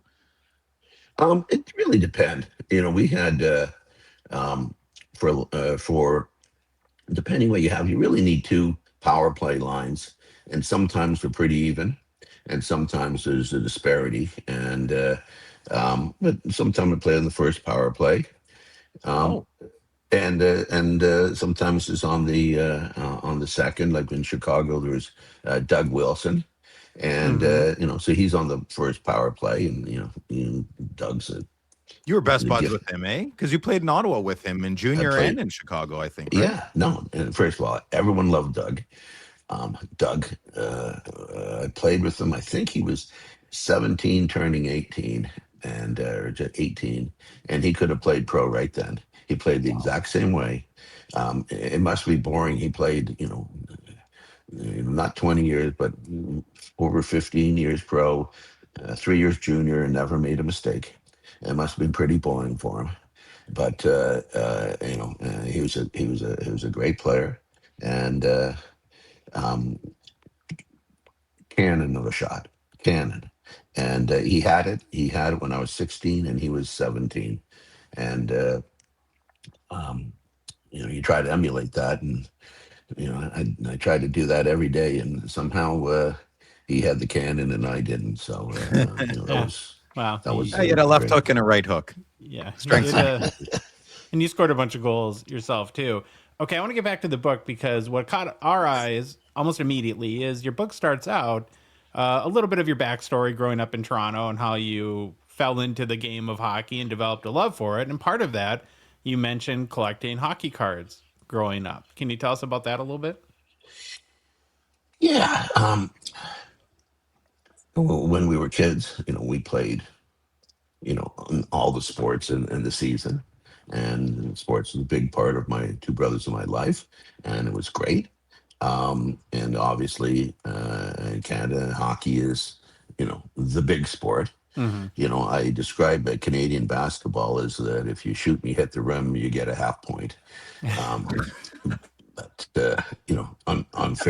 unfair, but um, hockey was the big sport. So, and we collect baseball cards and stuff like that. But hockey was the sport, and I don't know what age, but it's got to be 6, 7, or 8. You knew all the cards. You just look at the color of the card. You knew who it was. You Yeah. knew which, if you had them, you knew. If you didn't, we'd trade cards. We would shoot cards, against the wall and all that sort of stuff. It's what you did at school and at recess.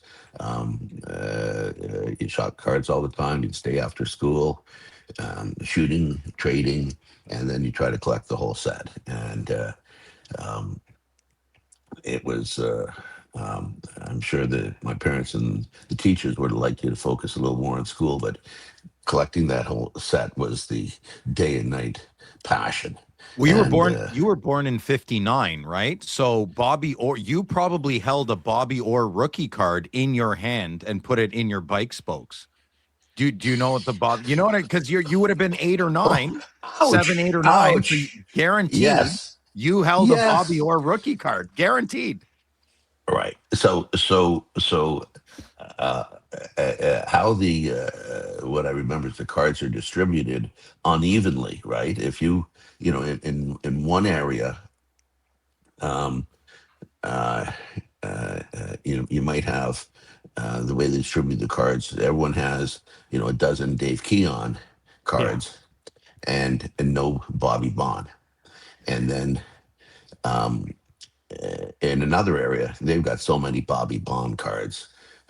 They're sick of them, but if they could only get their hands on a Dave Keon, right?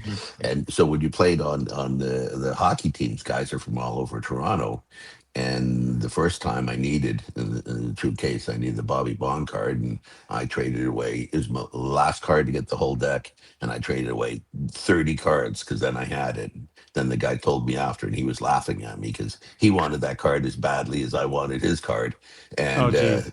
and then, of course, the next year you catch on and you do the same thing to the next guy. But Yeah. yeah, and you think of the cards back then, you just never know because we'd have shoe boxes full of cards for the different years in order.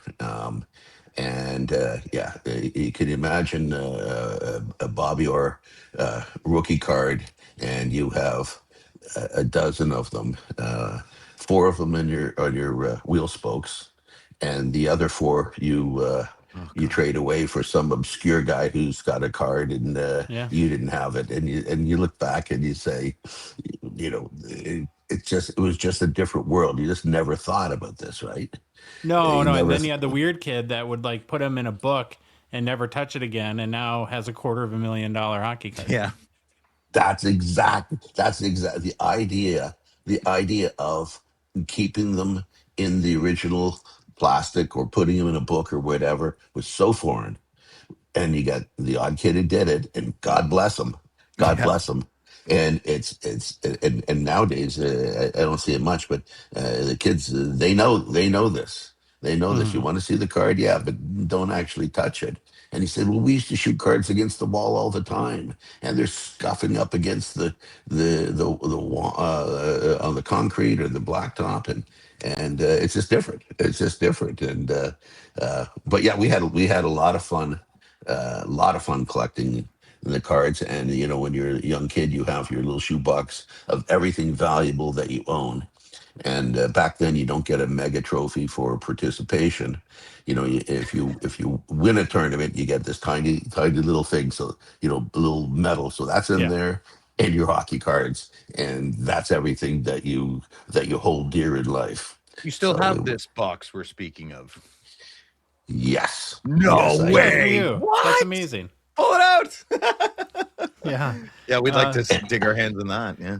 No, you know what? It's funny, and a few years ago I got grandkids, so I was going to give the cards to my grandkids. I said, they don't care about this. this will be all lost in the thing. So I thought I'd hold off and give it to them. But we also shoot marbles, alleys, Yeah. and then you have a collection, and then you have the collection of the special colored, again, what we ruby things. And I have in my shoebox, I had a great big jar of the special ones, and some of them I actually remember when I won them. When you're 9 years old, because it was you've conquered the world, you've got the greatest thing. So yeah, that was my shoebox of everything that was important in the world to me growing up. I think too in your book, didn't you mention that Dennis Potvin is another player that you looked up to? Yeah, like not only I think everyone did or should, but he was fabulous. He was Dennis had he could do it all.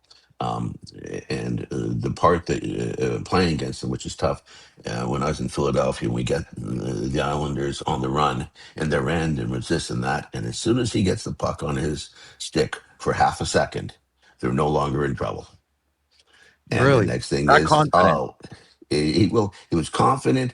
He could do it quickly. You couldn't. He was very strong on his skates. You couldn't like knock him off his skates, knock him off balance, hook him, and he can't. And he'd get the puck, and he'd make a great pass up to the winger, flat on his stick, as opposed to other guys that hook you. You whack the puck, it goes up the boards, it's bouncing low, and you still can't get it into the net. So yeah, he was fabulous. Great offensively. He wasn't. He was like the old school. Defense was probably most important to him, and then he was a great player. I think he scored over 100 points in a season. Yeah. He was fabulous, but he was, he was just a rock, because he was big, strong. You can't muscle him around. You can't do anything. And then he had all the offensive skills in the world. But he wasn't one of these guys. He was going to, spend his time in front of the other team's net and trying to get his goal and give up 3 goals on He it worked because for he's it. not back. No, Yeah. he was very judicious. And he was smart. He picked his spots, and he did it with the team in mind, not in his stats. So you were the 6th pick in the 1978 draft, and which put you as a 1979 hockey card rookie Ooh. in a fairly iconic set. So your rookie card is a 1979 O-Pee-Chee. I think there was another rookie in that year too. Can't remember who that would be. Bobby Smith, who he also played with. And maybe I'm a Wayne big Gretzky. Bobby Smith fan. Number 15, huge Bobby Smith Yeah. guy. So, Ben, as a guy who collected cards growing up, do you remember seeing the first Behn Wilson hockey card and what that sort of felt like? Um, People use the word surreal. I'm not sure if I know what it means, but I'm going to use it. I guess there was 2 things. You grow up and you skate, and then you skate harder, and the next day you skate and you skate harder, and you're just trying to make it, and all of a sudden you show up in the NHL, and you got to pinch yourself. I can't believe I'm really here, and it extends to 2 things. I get drafted to the Flyers, and I go down there, and on my first day for practice, and walking in, this guy comes up to me and he says, shakes my hand and says, "Hey, hi, I'm Bill. Welcome aboard." That was Billy Barber. I was going to ask that. Yeah, Wow. absolutely. And you sit there and say, "Holy shit!" And Billy Barber actually shook my hand. Yeah. And you say, "Oh," and what do you do? What do you do? You say, "Hello, sir." You mean, who are you? Don't shake my hand. What is it? I don't, so you practice this, and like, "Hey, you, dude, yeah. I don't know what to say. And I was nervous. I want to be good and this and that, how do you do type of thing. And then, then you slowly meet like Bobby Clark. Yeah. Hi, I'm Bob. And no, aren't you Bobby? Isn't it Bobby? What do you say? So it was all an out of body experience. And I actually wrote in my book, if you were a fly on the wall in the dressing room, and your job was find out who the superstar is based on everyone in the dressing room and what they say, what they do, how do they act. And the fact is, you'd never figure out who the superstar is. And no Yeah. one ever bragged or said anything. Bernie Grant's there, and and he's just laughing, and Jimmy Watson is giving Bernie shit, and Bernie's giving him. They're just laughing, having fun, and you got to pinch yourself. These are all stars. These are Hall of Famers. This is Legend. Reggie Leach, is there, and they're legends. So you sit there and say this isn't really happening, and then you see your first turn to the first rookie card. It's just like this isn't really happening. And then what do you do? You play it cool, or I yell in the dressing room, "Hey guys, I've got a hockey card." You can't do that one. That's probably not the best. What do you do? And yeah, no, that's pretty good. And of course, I got your parents at home, right? My parents at home, Yeah. and my mother now will sell the house to buy yet one more card. This is the greatest thing because her little boy has a hockey card, and so it was a shock. And what brings you back to reality is you got to play the games, and you make a bad mistake, which I made enough of. You make a bad mistake, and they score, and it doesn't matter how many hockey cards you have. True enough. this Yeah. this can't go on. This can't go on. So it brings you down to reality every day, and it's not like I think everybody is like this. Pretty hard on themselves in terms of judgment about how they're doing, and every day, every game, every practice is a tryout to be on the team tomorrow. That's why I looked at it, and so all on one hand, you get to hang around these guys, but you better start playing, or you won't be around these guys. And then Yeah. with the hockey cards, this will be the last one if you don't. A couple Sure more bad thing. plays, right? I got to make a note. Stop passing the puck on the Muse stick, and if I want another hockey card, Don't so pass the that don't was pass the Lemieux. Did anybody else yeah. in the dressing room? I doubt it, but when a hockey set came out, were any of the players, because there wasn't social media back then, you didn't have cell phones, so you had more time to live in the moment. Were they like, "Oh, the new batch of O-Pee-Chee came out. I hope my picture looks good," or guys didn't really care? Like, because there's some funny pictures on some cards, right? You know what? It's funny you bring that up. Um, the guys were so non-assuming, humble guys that when they came out, even if they knew the cards came out, they didn't say anything. No one would say anything. Now, if like you say, a funny one came out, right? And Bad pose, that or would I lost the fight. Why'd they take the picture? yeah, no, the bad one goes out, that all of a sudden the guys would bring it in, and people mail in the cards to get an autograph, right? And every now and then you get a card, and you're my favorite player. Thanks, mom. But anyway, could you sign this? Oh, and can you ask so and so to sign his card? And then that's the one. And then you sit there and say, it's the other ones you do when you get around to it. The other one, you come into the dress room, and then you get all the guys, you pass it around. Of course, you show it to the guy who's supposed to sign it last, Of right? course. And everyone's dying and laughing, and just saying, you can say anything because it's just hysterical, right? It's just Of course. hysterical, and they tell you where to go, and I don't know if they signed it or not. And then There's of thousands course. of them out there too. That's the funniest Oh, part. and then right, and then you sit there and pray. I hope a goofy card of mine doesn't come out because the beating in the dressing room is awful. Yeah. So, Of course. but anyway, it was funny. But yeah, that was incredible for me to walk into that dressing room. Well, it's not just cards too. Now, of course, even memorabilia has gotten really expensive. You got Wayne Gretzky's last jersey, the last game with the Rangers, selling for probably $1 million, stuff like that. Was it common, or did you keep any memorabilia from your own playing career? Did you trade with any teammates, or maybe snag a helmet or puck or anything like that you've kept? Well, this is I want to say it's a great question, but for me, it's a bad question. I should have started off by saying I think I'm the smartest guy in the world. What I did, they have the team pictures, right? And they give Yeah. you team pictures. And below the team pictures, the pictures like this, down below, there's like 6 inches of white, 8 inches of white. Okay.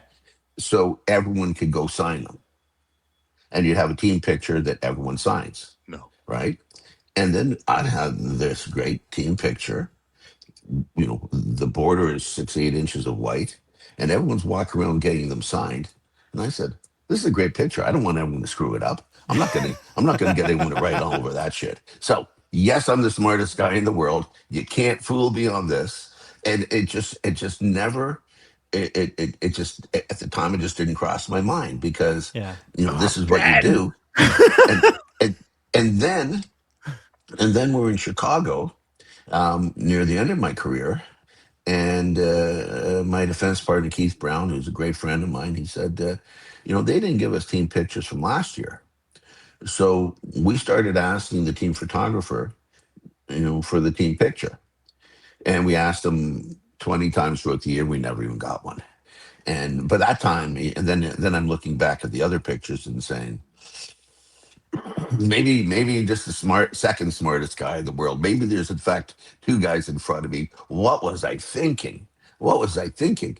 So yeah, I have. I think I have one picture, team picture, that's signed by everybody, and I have about 3 or 4 blanks. And this is all with the Flyers. The Blackhawks, they didn't give you the white, which was a great idea. What they did is you just sign all over the thing, and they got that Yeah. done. But yeah, pretty smart of me. Pretty smart. Well, I mean, nobody knew that's if you would have known that. I would have been like going into like Mario Lemieux's dressing room and Gretzky's and stealing stuff because it's so valuable these days, and or asking them to swap jersey. Like athletes today, they do jersey swaps after the game, where it's like, I'll give you mine, Yeah. you give me yours. Oh no! And back then, if you gave away your jersey, the team would be furious with you. But yeah, I would have gone in and gotten Bobby Clark. I could have stolen his jockstrap. He would have said, "Hey guys, who stole my jockstrap again?" And I'd just be staring down at my feet. Ben. Come on! This is the 10th time this month. Come on, Mr. Wilson. What's going on, me? We got a It was Doug. It was Doug. It was Wilson. Yeah, Yeah, it was the other it Wilson. Yeah. The maybe I don't know if you had if your paths crossed, but a Philadelphia guy, for tragic reasons, and he was very talented too, that has a lot of collectors out there still by Flyers fans, is Pelle Lindbergh. And did you guys intersect at all before you got traded to Chicago? I Or did you played miss each other? I played with him in 1 or 2 years. Pelle is just a really nice guy and an extremely talented goaltender. He and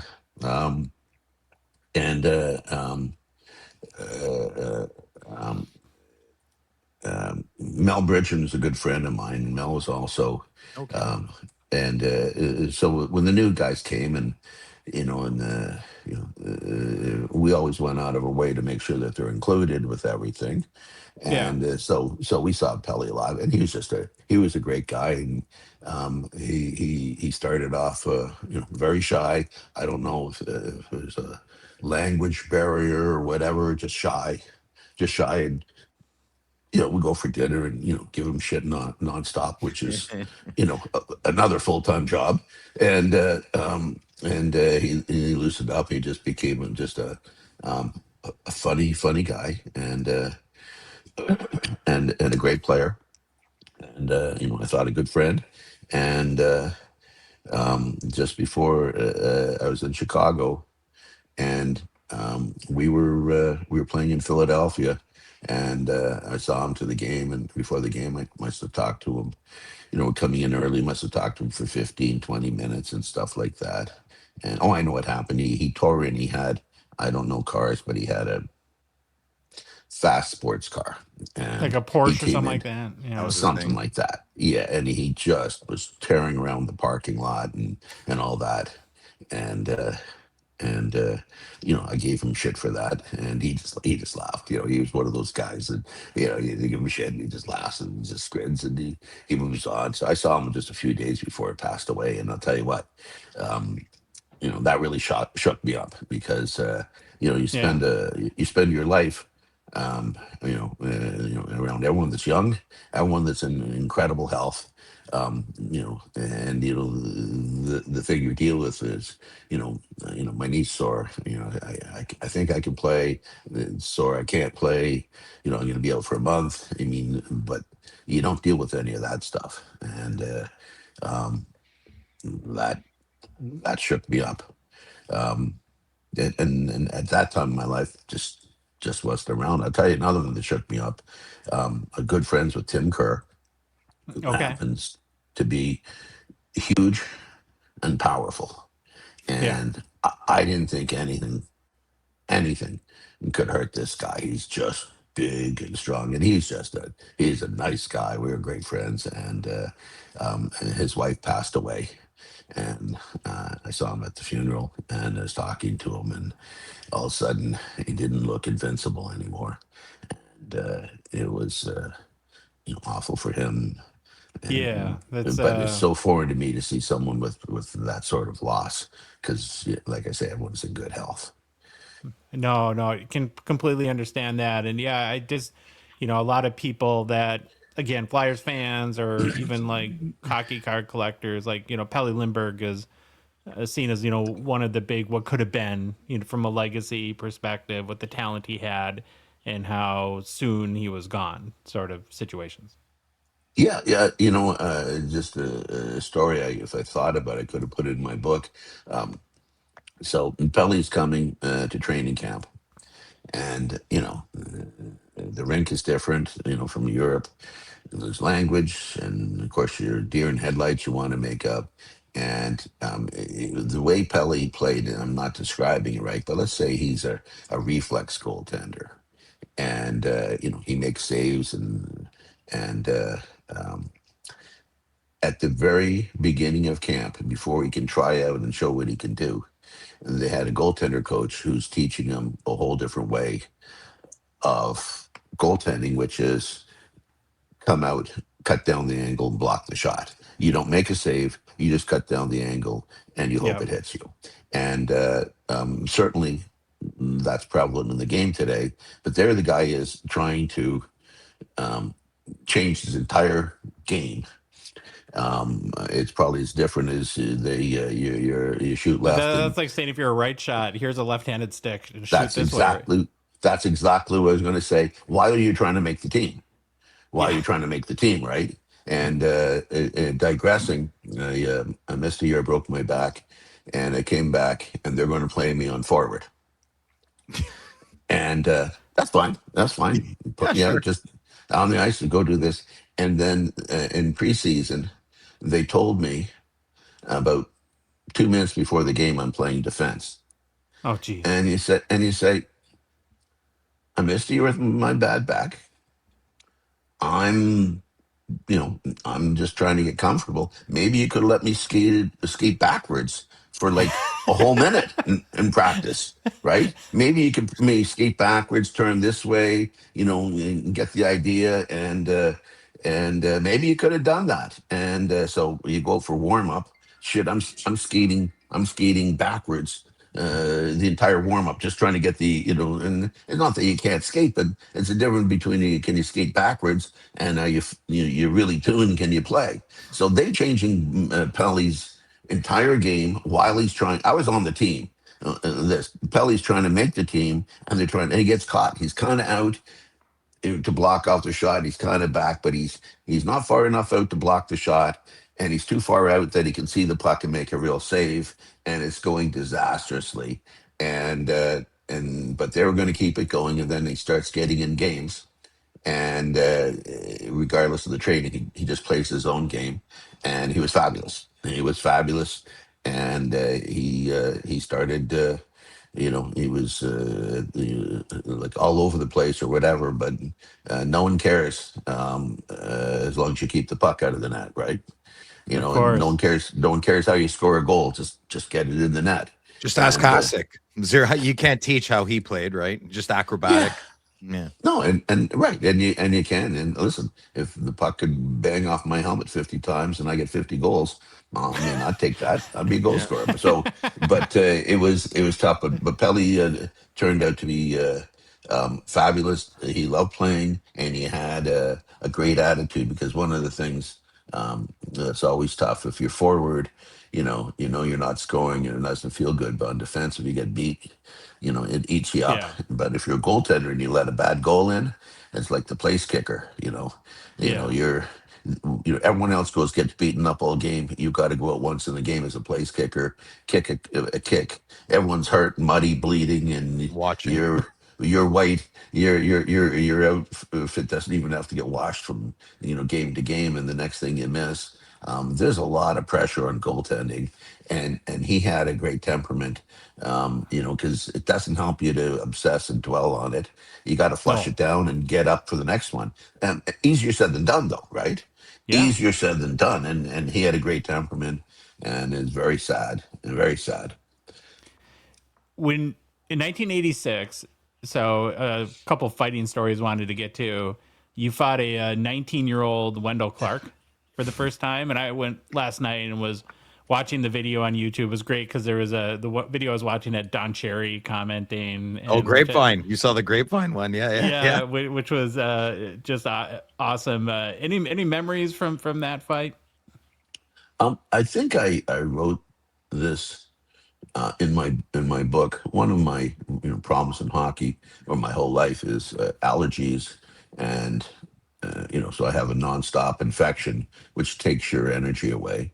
And what do? You live with it, right? You move on. Yeah. And there were 3 fights that I got into, and I said before the game, I am so sick, I'm so weak.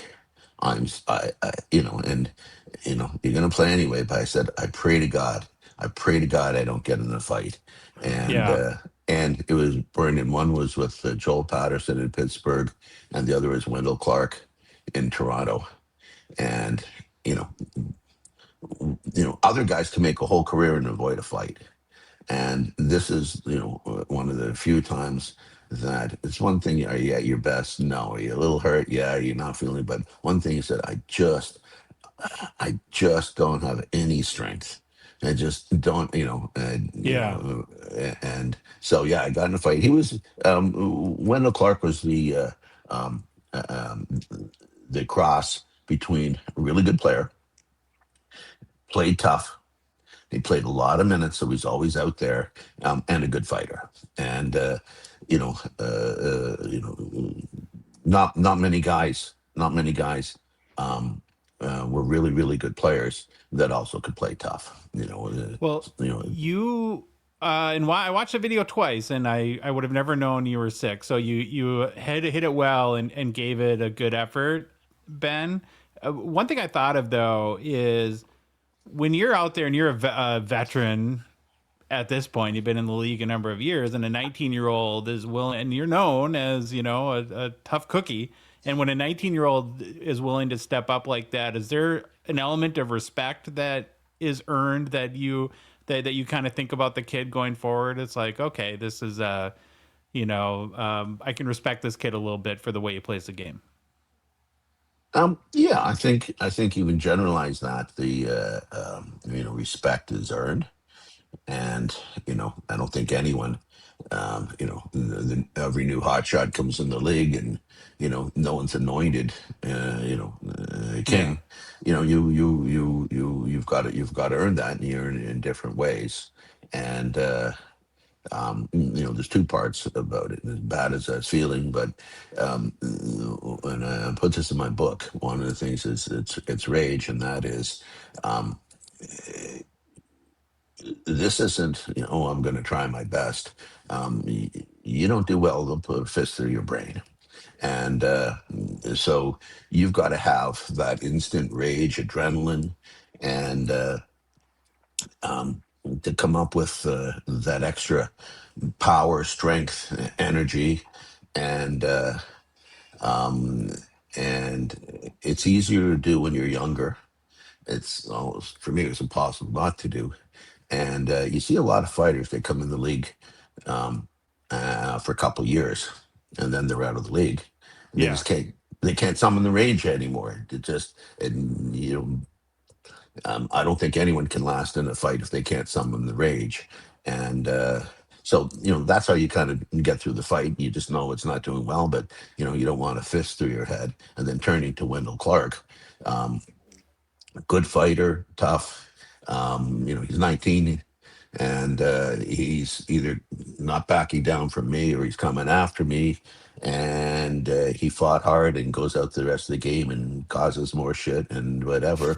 And that's what makes a great player.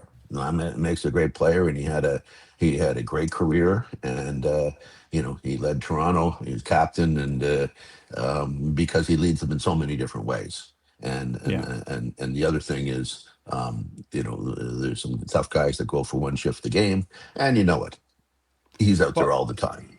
Well, I like the point you made, Ben, about when in leading up to that fight, how you were not feeling well. And I never played professional sports by any means, but I raised kids too that grew up playing sports. And there's many times where they had a headache or, they had a little bit of a cold. And I always used to remind them about that, like my son, that the athletes that he admired, and said if a professional athlete only played a game when they felt good, you would never see them. That's part of sports, is learning how to, you have to overcome not feeling great. Yeah. It's my dad used to tell the story. He said when he was growing up and he was sick, and wanted to stay home, his mother had so many chores and so much work to do. It was terrifying. It's so you go to school. You go to school, and it doesn't matter if you're on your if you got to roll you in. You go to school, and it becomes a mindset. Nowadays, people don't want you bringing the flu and all that stuff into Of school. course. But back then the mindset is you get up, you go to school, and I think. Like you say, oh, do I feel so good? Maybe it's too hot, it's too dry, it's too moist, it's too tepid. I don't even know what tepid means, but it's too something. And you just go play. You don't want to let your team down. They'll do it for you. Probably the one, looking back, it's comical. You go, and you hurt your knee, and you go out and you can't turn one way. I'm a defenseman. I can't turn the outside. And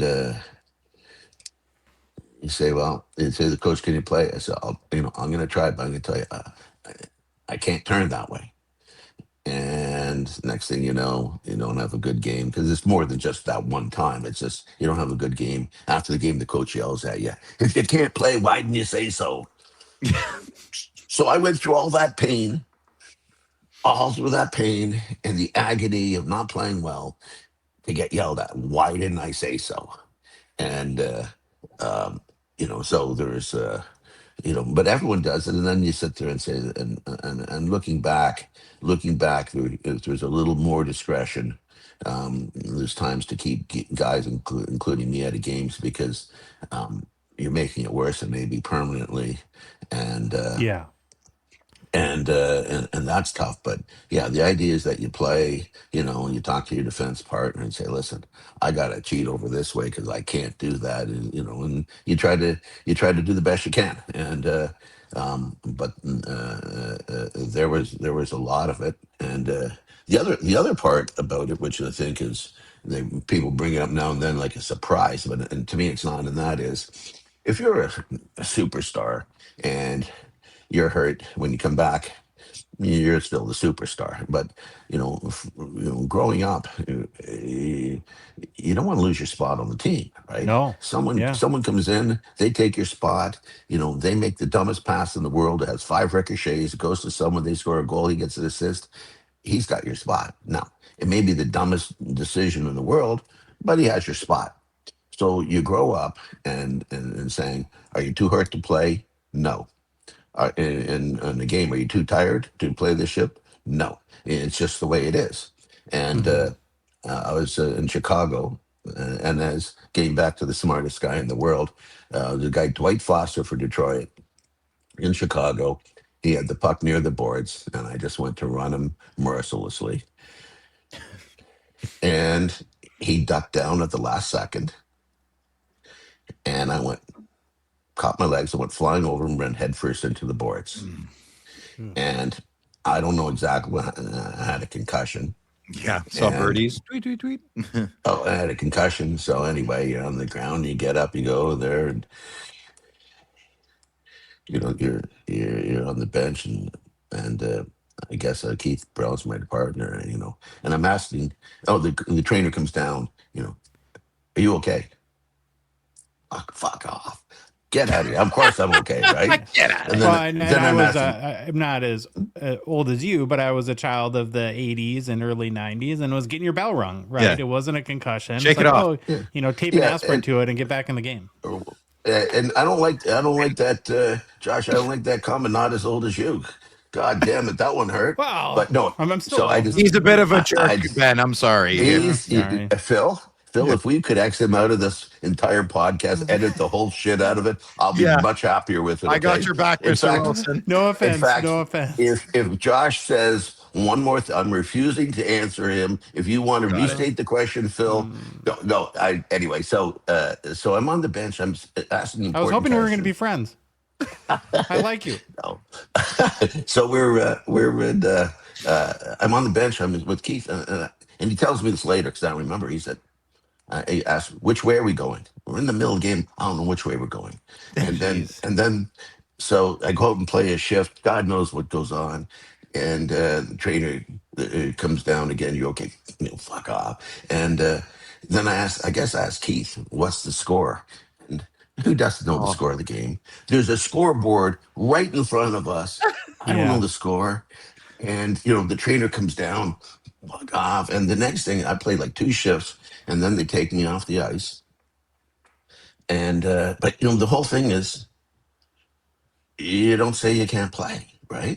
And so I go down. Dangerous. Like, oh my god. Well, they Oh, have guaranteed contracts now too, and I think that helps, right? If you know that you're signed for 6 years for $3 million a year, whatever, and they got to pay you, then it's like, well, I think I have a concussion. I should probably. Well, it not sucks play. how they roped in shaking off a concussion or as getting your bell rung. There's being that's not being a tough guy, like shaking off a concussion, and that sucks how the culture was that, right? But we it was. experienced Oh, in it the 80s was. and 90s Yeah. too, yeah. So anyway, I go down. This is the story. I go down the dressing room, and Bob McMillan wasn't dressed that game. He was a scratch, and he asked me, "Hey, Ben, how's your wife doing?" And I said, I just grabbing her stomach's out to there because she's pregnant too. And he told me this lately. I had a baby that morning, and I didn't know it. Whoa. So they take me to the hospital, and one thing I remember, remember the doctor said, "I'm going to give you 5 things, and then in 5 minutes I'm going to ask you what they are." And one I remember was Apple, and I'm talking to him. 5 minutes later, he said, "What were they?" Apple, and I got 1 out of 5. And when you have a concussion, it didn't bother me. Like you sit there and say, you normally say, "Holy shit, what's the matter?" Right? Am I okay, Yeah. doc? Nope. I got 1 out of 5. What's next? And so I stay overnight. I don't know what they do. And I go home, and the next morning, so I'm going to go to the rink, and friend picks me up and go, and the trainer says, "What did the doctor say?" "I don't know. Can you play?" "I don't know." And nothing bothering me. I'm just there. "Can you practice?" Were you kind of weirded out though by the fact that you couldn't remember stuff? Or were you No, cognizant that's of the- that? Because That's you're the you. crazy You don't thing. know the difference. You're you. No, Yeah. the thing is, it was the most peaceful, tranquil time of my entire life. They said, "Can you play? Can you practice?" "I don't know. Time to, when you sit there, I'll sit there. Okay, time to go home." Then I go home. And whatever it is, fine by me. And so I get home. My mom's there. We've got to and she gets my other daughter ready. It's 1:00 in the afternoon. And she's, "Okay, we'll go to the hospital to see my wife." Yeah. and my newborn baby. So I walk in the other room to go get my coat. By the time I get to the other room, I forgot what I'm doing. So I go start doing something else. And my mother doesn't know what's going on and thinks it must be important. So, an hour later, she says, you want to go to the hospital? Oh, yeah, let me go get my coat. And then you go in and do something else. And anyway, the hospital closed at 9 at night for visitors. And we had to beg them because we couldn't get in time just because I'd go in the other room and my mother wasn't just sort of like Yeah. grabbing me by the ear. So, not good. And, uh, and, so then they said, okay, well, you can practice. Okay. And, they dump the puck in the corner. We do this since we're 7 years old. It's dump in the corner, and the breakout in this one is D behind the net to the other D up to the wing. And another one, you turn it up the middle and pass up the middle. The other one, you pass it to the short wing. They dump in the corner. By the time we get all the way back, I can't remember which one we're doing. And the coach is just screaming at me, which doesn't bother me. I'm just saying, okay, I'll do it again. And finally, the whole way back, my defense partner, Keith, is saying, Ben, pass it to me, pass it to me. He has to tell me about 10 times. And I pass it to him, that's Jeez. fine. Yeah, and this is, like So, you said, a drill that was probably just reflexive at that point. You'd done it so many times in your oh, life. Your You body's never know not the thing. remember. Yeah. every day since 7 years old, it's not that physically I could do the drills. And then they said, Ben, you're not going to play tonight, but we'd just like to have you on the bench. Okay. Now, going back to you don't lose your spot on the team. If I was sitting on the bench not playing, I'm steaming mad. I hope there's nuclear fallout Yeah. emanating from my body that's going to melt the coach until he can't take it and get me back on the ice. I hope I'm making it uncomfortable for everyone, Yeah. and I'm sitting there. I've got the best seat in the house watching this game. I go for warm up. I don't break a sweat. I'm sitting there watching the game. I don't know the score. I can't figure it out. And I think in the second period, the coach said, Ben, you think you can play the power play? Yeah. There it is. Yeah. So I go out and I remember this, but the guys told me all about it. They passed me the puck back on the left point, and I one-timed it. Now, one-timing a puck is much harder to control, Sure. as it was said, but it's harder. I one-timed it, and I must have missed the net by at least 20 feet. It wasn't even close. I thought it was But going to go in.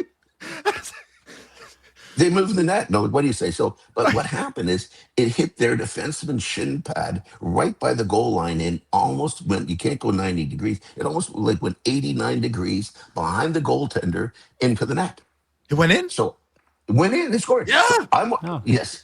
So you Yes. planned And that's that. why I love you, Phil. Yeah, Yes. So, Yeah. so there I am. I scored the goal. And even the time I know that's a pretty horrible shot. They scored. Everyone's congratulating me. Good shot, Ben. Good shot, Ben. Right? Yeah. And so I played 10 seconds, and I go off the ice and I resume my best seat in the house. I'm watching the game, and I guess like there's like a minute left in the game, and we're up by 1 goal. I don't know if we had a penalty. I don't know what it is. And they said, Ben, you think you can go out just for the end of the game? And I know the drill now, and that is they pull their goaltending. There's going to be an all-out thing, and what Yeah. you do is in front of the net, you hack, you cross-check, you swing, you do anything. You try to cause as much damage as you can, so no one can get the puck. The puck could be sitting there, but no one can get it because if it's their team, I'm hitting them. And when you have a concussion, you lose your peripheral vision. I couldn't find out where the puck was unless they put it right in front of me and I had a little bit of time. Jeez. So I go out for 30 seconds and I'm hacking and swinging. I'm doing what I do best. And they blow the whistle. So I played my shift and I just skate off the ice, which, 30 seconds, and they said, can you go back out again? Okay. So I go out again and I do the same thing. I don't know if the puck's near the front of the net. I can't figure out where it is, but if there are guys there, I'm looking around, I'm hacking and swinging. Chaos, yeah.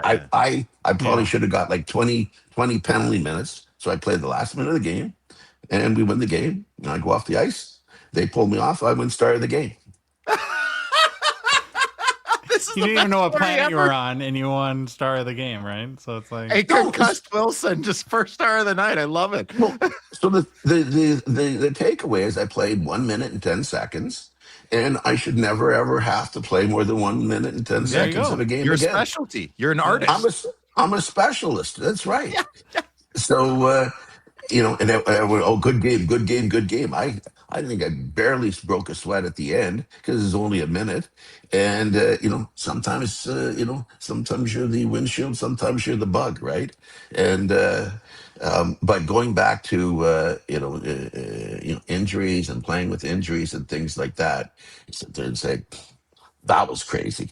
That was Yeah. crazy, and How long did and it take you to? Do you remember how long it took you to feel right after that concussion? Was it a weeks long process or? It was at least a week because I had friends in some business endeavors in Philadelphia. I'm living in Chicago, and in that moment of time, in any moment of time, if I talked to you, it sounded normal. The problem Yeah. is, I just didn't remember it. Right? It's not like That's scary. no, I That's remember. scary. And so what would happen? I would call, and the reason why it's over a week is I'm slowly coming out of it a week or two later, and I'm calling up the guys that were going over the stuff. And then one guy says, "We went all over this last Oh, week." geez. Ooh. And then the next guy, this is like one guy, this is just everybody. And the thing is, at the time, my experience is I could speak fine about anything. I just didn't remember it. And like when I Yeah. went into the other room to get my coat, and you don't remember it, it didn't bother me at the time. It's the most tranquil, peaceful, blissful time of my entire life. But it's a problem. It's a problem, and the Yeah. guys that get hit and it doesn't go away and things like that. Holy moly!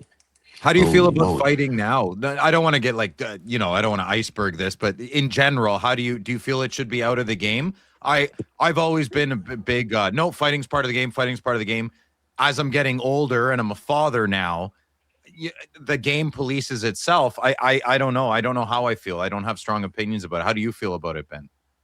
Well, my last year of minor hockey when I was like 15, um, if you're fighting, you're ejected from the game, suspended from that. So no fighting. Yeah. So more sticks came out. More sticks came out, It got and choppier, right? Yeah. and because there's no retaliation. Hockey is unique because you have a weapon in your hands, Yeah. and um, but the fastest way to get rid of fighting, in my opinion, is if two guys act like they want to fight, let them. And that'll get rid of 99% of the fighting because there is, with Dino Ciccarelli, by the time there's pushing and shoving and the refs got in, then he was all in every time Safe. he was going to fight me. Yeah. And if he could take a swing at me over the refs' heads, he's all for it. And it happened multiple times every game. Now, two guys want to fight, let them. Though he'd never have done that. So letting the guys fight. No, you don't let guys, one sided you get in. But I think the thing about the fighting, it's a hell of a lot better than the sticks. Yeah. And you know, I use my stick pretty viciously. And but I think now you would, if you can take that out of the game, and with heavier penalties, and nowadays, what I don't get, this is when you realize that maybe you're just too old. Playing in You're not Vancouver my old. last year. You're a Yeah. young man. He's Hey, backpedaling this guy. Josh, Eh? You made Josh is Phil so back. happy today, Ben. That's the part that's Josh is driving me back. Hey, crazy. Phil, mute. Hey, Josh, Yeah. can you mute Phil? Josh, Of you're my course. hero now. Believe me, I take great pleasure in that. I think my last year I went in Vancouver, and I whacked someone. And we were skating down the ice, and the next thing is he whacked me from behind. I didn't get that much.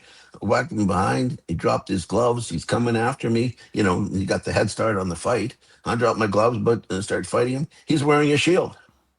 Oh, Oh, but I sit there and say, I guess the game has changed a little bit now. It goes from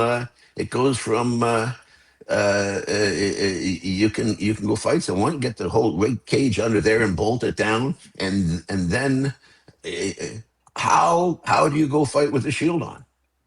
How Or do you even fight? even sometimes now it's like punching helmets. It's like, well, all that's going to happen. You're going to break your hand punching a helmet, right? I mean, Yeah, so no, well, and that's the thing is, um, what's funny, what is good and what is bad, and it's the eye of the beholder. So my year was the last year you didn't have to wear a helmet. Oh, okay. That grandfathered in. grandfathered in. So my helmet, if the helmet's an inch thick, I had like 2-inch screws on it. It went in as tight as it could be. I didn't want my helmet coming off for nothing. But in the beginning of my career, finding the other older guys, you didn't have to worry about helmets, right? Yeah. So I thought that was great. I thought it was great because it worked for me. The shield thing is, I don't get that, and I don't want it. I don't know what to call it. It's you don't.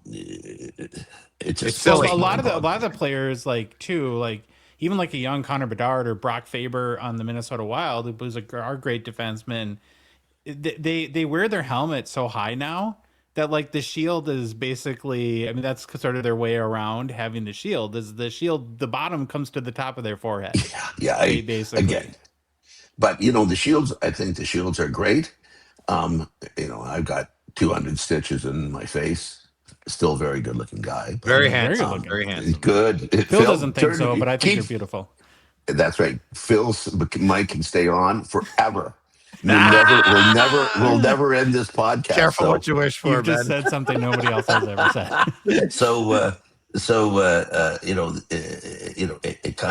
it kind of changes, and I put this in my book as a funny story. You guys remember Archie Henderson? No, No. before your time. Archie Henderson was about 6'5", played for Detroit, and he's a fighter. And we're in Detroit. He ran over Jimmy Watson, my defense partner, mercilessly. And now there's going to be there's a face-off, and I'm going to be in a fight with him in the next Gotta 10 pay the seconds. piper. Yeah. And so they dropped the puck, and then the referee blew the whistle, bad face-off.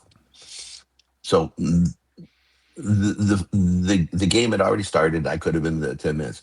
Pete Peters, our goaltender, calls me back to him, and he says, John's a lefty, which of course I knew by now. I don't go out on the ice not knowing. He says he'll throw the first punch, a haymaker from the parking lot. Like, that's a little detail I like to know. Yeah. Because this is already a bad draw. I could have already been in the fight by now, right? So the next thing, we go in the corner. I don't know if I run him or what happens, but anyway, we're in a fight, and goddamn, he throws this huge left haymaker from the parking lot, and what do? Yeah. Right off my helmet. Nothing. Now that thing, we might still be trying to get his fist out of my skull today. It was such a big punch off my helmet. And because of that, he thought the fight was over. I hit him with an uppercut, and I actually knocked him out cold. And he's out cold right away because there's no strength left, right? Yeah, And sort then- of flop right down to the ground. Right. And it's not like so one of the things is he's on the ground, and as he's going down, I'm on top of him. But if you're trying to punch someone on the ground and they're fighting with you and they move and yank you, you can put your fist right into the ice and break every bone in your body, right? But not when they're unconscious. He's just there with his chin sitting there. And I know the refs are coming in here, and I might have hit him with a half dozen of the fastest, hardest punches because he's not defending himself. No, Yeah. that's a pretty, looking back, it's, funny for me and all that, but a shitty thing and stuff like that because he's already unconscious. But that was the game. The right? 70s, 80s were different times. I mean, and he hurt your partner. There's emotions involved. What are you supposed to do, Oh yeah. And when you talk about the intimidation stuff, right? They say, Ben beat up our fighter, bad for us, and knocked him up cold, bad for us, and he beats on a guy that's unconscious. This guy Wilson's is pretty nuts. And then he's lying on the ground, and they're getting me off him. I'm still screaming at an unconscious guy, and they say, "Oh, Ben's a psycho," which is great advertising for me. Which is great. Yeah. Should have bit his finger or something, left a mark. Yeah, a little bit of blood, right? And sell it back to him. Sell it back to, hey, you want to pay a lot of money for these hockey cards? What will you pay to get your finger back? There you go. Well, there you go. It goes without saying you were a tough guy out there and known for fighting, but you also in 600 games scored more than a half a point per game. So you were a really good hockey player too. Eh? And as a blue liner, that's good. And of course, how do you like your career to be remembered? Are you okay if people mainly identify you as a fighter, or do you hope that people see how well-rounded your total game was? I think everyone would like, to be remembered in the best light, right? He's so smart. Yeah. He's so sweet. He's so good looking. He was good at this. He was good at, everyone remembers. You're talking that. about me again. Thanks. What I got to deal with this guy? It's crazy. Americans, Americans. Those I don't even understand what they're saying. That American language. So all these foreigners down here in the U.S. I don't know why they're all here. Everyone wants to remember it in the best light, and I think the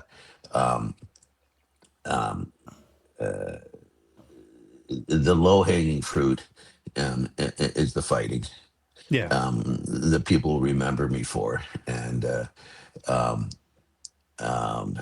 and how much respect that people want to give you, and what they think, and what they'll say, and I took a lot of pride. My best thing I think was in the corner, go in the corner. I think that's tough. Didn't let guys walk out with a puck, and never heard anyone say, "Hey, you're good in the corner," and. I think I was, I bet you other players appreciated that though. Right? Well, that's where it starts, right? That's where the breakout starts. You got to get the puck, because if they get the puck, they're attacking you.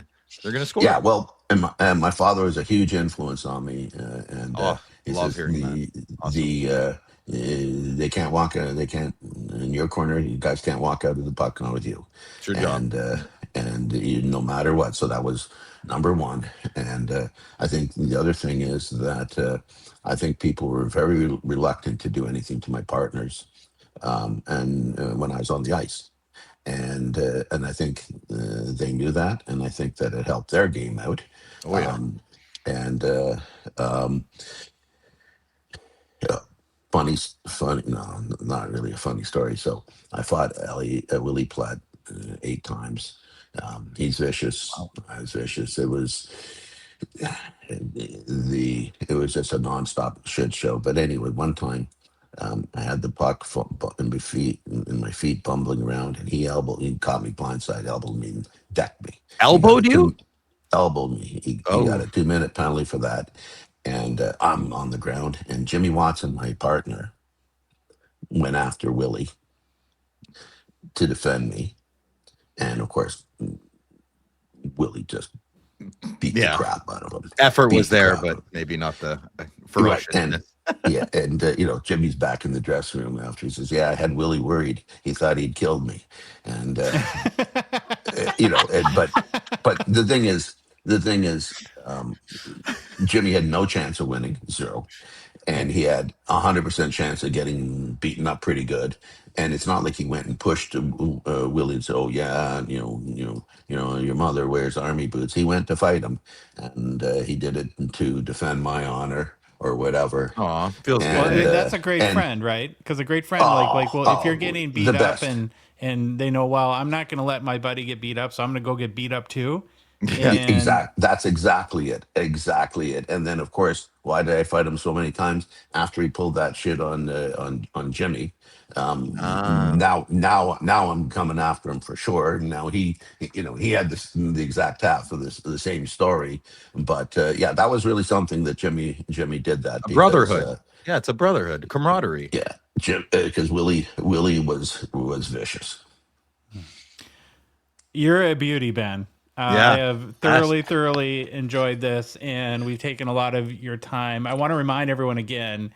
I could go on for hours talking about this, and I think everyone needs to check out Ben's book. Again, it comes out on March 10th. It's called Gloves Off, Mostly True Stories from My Life in Hockey. I know you can pre-order it on Amazon. That's probably Yeah. the easiest to do. And you need to either write more books or come back on our show and talk about more stories down the road, because I would love to do this again. Or if come you're up to willing. Toronto. We have a big sports card and memorabilia show twice a year in Toronto. You'd be very Oh, yeah. well welcome there, Ben. Yeah, no. First of all, I would. That sounds interesting, and this show, you guys make it fun, Yeah. which is nice. And and remember all this stuff. And it's funny how the stuff is slowly coming back to me or whatever. But you make it fun. So please have me on the show again. That'd be fun because it was that time I played was a crazy time for hockey, and Of course. the stories are endless, and you really can't believe that the stories actually happened, and you bumble from one, and then you guys brought up a couple things. I'm into the next story and say, holy shit, I forgot about Get the that pen one. and paper, Ben. Write it down. Get the pen and Book paper. 2 is coming. Well, I use crayons. But yes, it's very much the same concept. Yeah. All right. Well, again, everyone go get Ben's book, Gloves Off, Mostly True Stories from My Life in Hockey. And good luck with everything. And we will certainly chat with you soon. Well, guys, I'm honored you had me on. Thanks so much. What a beauty. I could talk to that guy for hours. He was Yeah, awesome. that could have gone 10 hours quite easily. There's definitely going to be a part 2. Oh my god. I want to sit him and Dino Ciccarelli down in a room and talk. Oh, if we could get No, a I dual interview, wouldn't that be amazing? Imagine. Yeah, a little bit of a vendetta there, eh? I love it. It's good. Ah, Phil, you hit me. Yeah. Boom. I remember too when we were approached, and I'm like, admittedly, because I was when his career started, I was born in '77, so when he was a rookie, I was 2, and pretty young through the majority of his career, and so I wasn't super familiar with him. And I was like, and then you read about him, you're like, how do I not know? I mean, half a point per game plus defenseman, fought Willie Plett 9 times, and seemed to be, he wasn't a schlub by any stretch. And then we learned that he didn't do an interview for 30 years, and so he puts you out of the loop. But he likes in the it whole now. hockey world. Yeah. He likes it now. It's good. He's great conversationalist with great stories, and I'm sure he's got many more. Oh yeah. So I've read a pretty decent chunk of his book. I'd highly recommend it. So, and I think we put a link in the description if you want to go join show Ben some love and pre-order his book on Amazon. New product release is brought to you by GP Sports, Breaks, and then Grant's Hobby Shop, Total Sports Cards in Etobicoke. Have you heard from Grant since the devastating Team Canada loss? I have not. I have not heard from him today. No. I feel bad to go all the way to Milan and probably have an amazing trip and have it end that way. Feel sorry for him. No, he's a good sport. Fine. I can guarantee you he's very proud of the Canadian team, and they had a great time. The result would have been nicer to be different, but nothing to be too upset about. Well, GP has one of the longest and maybe best legacy of breaking in our hobby. He obviously values his customers. He's an obsessed collector and knows how to put together some of the funnest breaks. Plus, if you're in the GTA or anywhere in Canada, he also has a hobby shop called Total Sport Cards. So you can go get amazing singles, sell him your collection. He's always looking to buy cards for his buyback products and other stuff, and to sell at the expo and stuff like that as well. Or if you're anywhere in Canada, you can get all the latest hobby boxes. Grant is very good with his pricing, and you can get them shipped anywhere to your doorstep from TotalSportCards.com. So for breaks, go to gpsportcards.com, follow them on whatnot, and maybe they'll be breaking some more cases of Reloaded soon too, which is always fun. I wanted to hold off talking about it. We were all tempted on Thursday's show to talk about the Flair Ultra hobby release, but it was very fresh because we record on Wednesday, so it was day of. And part of me wanted to see it suss out a little bit before we had a proper conversation, because sometimes an immediate reaction is good, and other times it's maybe better to wait a couple days and let the dust settle. Sure. A little bit on that one. And so if anyone's not familiar, Flair Ultra has traditionally been an e-pack only product. They had announced a month or so ago that they were doing a very limited, and obviously very limited, as we'll find out in a second, hobby release. Here's I think where you start to get to the crux of the conversation, in that I assume that the strategy what would make most sense to me is to expose Flair Ultra to people that maybe aren't comfortable with e-pack or don't typically buy there, to get them more excited about the product. Sometimes there's intended consequences and unintended consequences, because we instantly saw, once the wind got out that it was very limited, the secondary market took advantage of that. Mm-hmm. Yeah, right. Supply and demand, low supply equals high price. And here in the US, it's consistently been $500. It's been a little cheaper in Canada, $280 to $400 Canadian, it sounds like. But I think that we all kind of agreed that this is basically $150 US, $150 US, maybe $190 Canadian box. That's probably if you want to look at the value of it. That's my ceiling. Yeah. That is 190 Canadian is me contributing, giving back to the hobby. As far as I'm concerned, if I'm buying that box, yeah, I know what there is in Flair Ultra. Anyway, we'll talk about it. Because in a $500 box, which for you is like a $700 box, right? I mean, here there's got to be a good $5,000 cards in there to justify the chase for that, right? And I think that we all kind of agree that we love this product, we love it, but it's not like the cup where you're chasing $50,000 RPAs. It's a collector's type. I think you just said that, right, Phil? It's a collector's product that you just get really cool, kind of quirky, funky inserts. Yeah, and it has a gambling price. It has a gambling price tag on it. It's very. I'm so bummed out about this. So bummed out. And again, when you cede price controls, we'll get your comments in a second here, Louis, to the whims of the secondary markets, I think this is what can happen, right? Because again, the word got out that the supply was limited.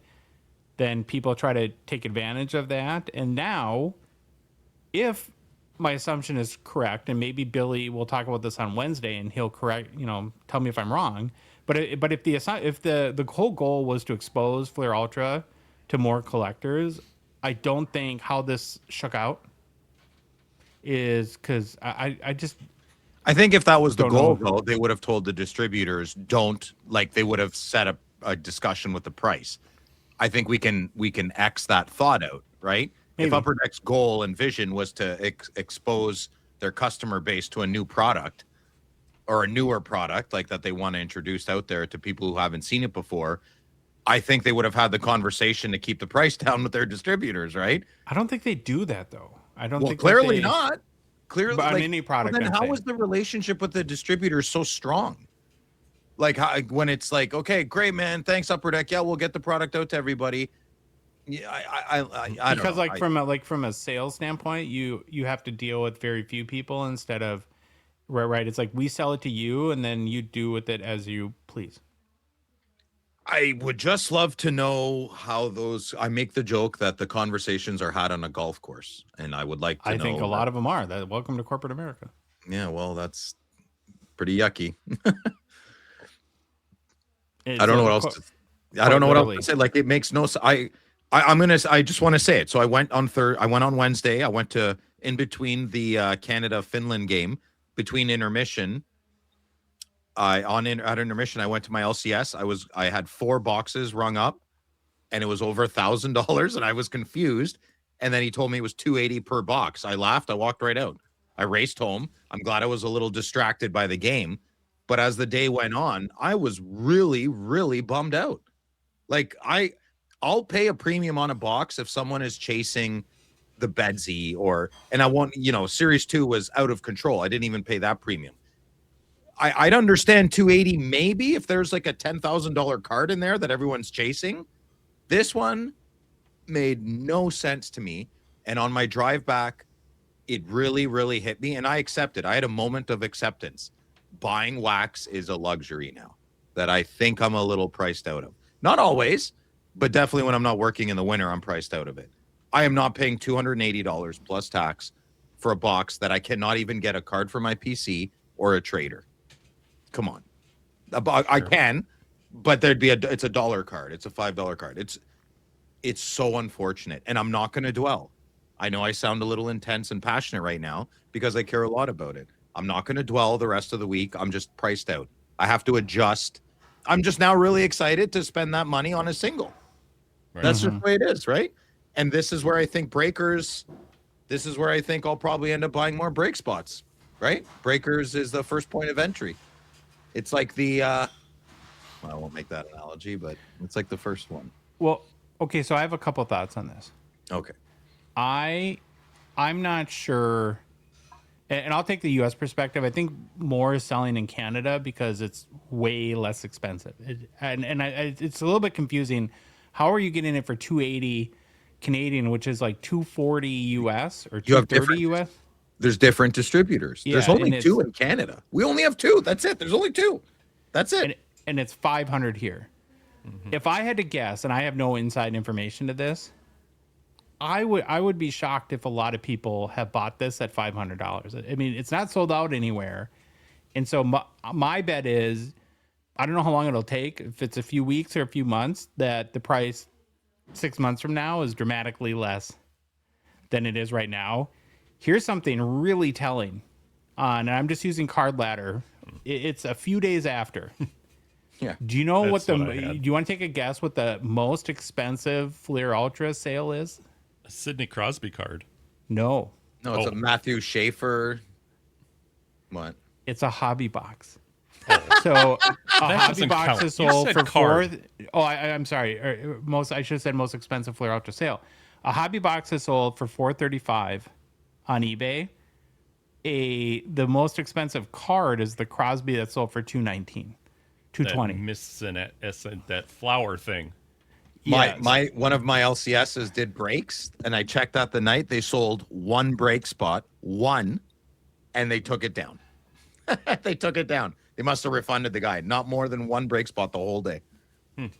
So if if a card hasn't even sold for what a box costs, nope. It's only a few days. So I'm not like rushing to judgment on it. It just kind of gives you, and this is not a knock on the product. I'm excited about the product. It's just purely related to the price. And I just feel like that a few months from now that I think there's a pretty good chance that maybe we'll be buying some hobby boxes at the expo and really enjoying the product. And because I just don't see how this price can hold. We could turn into a lot of other channels and just hoot and holler and get our pitchforks about this. We're not going to. I guess I'm the most negative about this, but it's hard to be positive. It's just so deflating, man. You just got to remember it's not permanent, right? Because it's like I know, but it's an attempt has been had.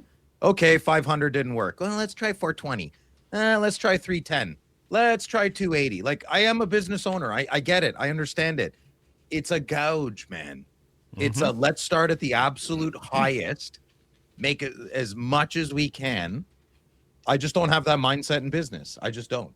Mm-hmm. I think 35% margins are already phenomenal for any business. And I operate in like a 15 to 25 myself. Why do big distributors get to operate in heavier margins, But we're voting with our wallets, right? Mm-hmm. We're not buying it. I get it. So maybe it'll work. It probably will. But enough. I just don't like the process. Like, okay, we're going to try the cup next year at $24.99. Well, all the breakers are going to buy the cup. So, of course, $24.99 will work. And then the next year, $27.99 will work. Of course it'll work. All the breakers will buy it. So I've accepted Fleer Ultra. I'm getting deep here. But Fleer Ultra coming out at these types of prices tells me the entire hobby industry has changed, and it's official. It's a breakers world. It's a singles world. It is an e-pack world. It is not a brick and mortar go buy a box world. In the next 10 years, it's going to be, well, not even 5 years. Who knows what it'll be, right? It'll be a special club if you have a card store. And I hope I'm part of that club. If you can't beat them, join them, right? I mean, I don't know what else to do. I mean, I love Grant's breaks more and more every month. It gives more people are having fun. His prices, his prices are very reasonable. I'd rather open the box myself. I'm not having that option right now. It looks like what's the next possible thing? Or I can just bitch and complain forever. But I'm going to have to willfully ignore a few things here. You know? Well, I think what you're showing is that you're kind of maturing and that you're becoming more adaptable to change, right? Is that we can, I guess, the things we can't control, you can let bum you out. Yeah, or I you can't can control it, yeah. adjust your course. And well, I don't want to be righteous and poor my whole life. Yeah. You know, like like if the industry, I mean, we could talk to any one of our grandparents. Something was different when they they got milk brought to their house. Well, I'm like, well, I've got to go to the store to get milk. This is ridiculous. You know, what am I going to do? Yell the rest of my life that I got to go get milk at the store? So if this is how it's changing, you got to roll with it, man. You got to, or don't, you know, or don't go watch and consume other content. I'm allowed to be bummed out, but I'm also accepting and moving forward. It is what it is. You know, let's hope for some cheap boxes at Expo. We know there's going to be. No one's buying this at those prices. We know that. But it sucks how they tried. Right. It sucks how they gave it a big shot, you know? And like I've noticed this in my singles buying too. One thing I've really worked on myself, and it's you have to sort of deprogram the FOMO out of you, is that so many new products come out. And again, this applies, I think, to both singles and boxes, that if you can resist the latest and greatest, which is tough because everyone wants to, a new product's out this week. You want to be part of it and share it. But 6 months from now, when a new product has come out every week, there's a lot of boxes that now there's a glut of inventory that have to be moved because the new product release cycle never stops, right? And so I think that there's a good chance where you have a lot of older products, which don't give you that shiny new toy vibe. But if you really were interested in 25 Fleer Ultra, maybe 6 months, a year from now, that could be a much different scenario. Because I do, and I think, Louis, you're the same way. At my risk threshold, I love $100 to $200 boxes where I can open them, and I don't feel bad if I get skunked. Right. I'm like, oh, you know, all boxes are skunks. Hey, 99 out of 100 boxes. Yeah. More than that. I mean, it's you're not getting your money back. It's just like if I go to buddies at the casino and I take $100 or $150 to the blackjack table and I lose it.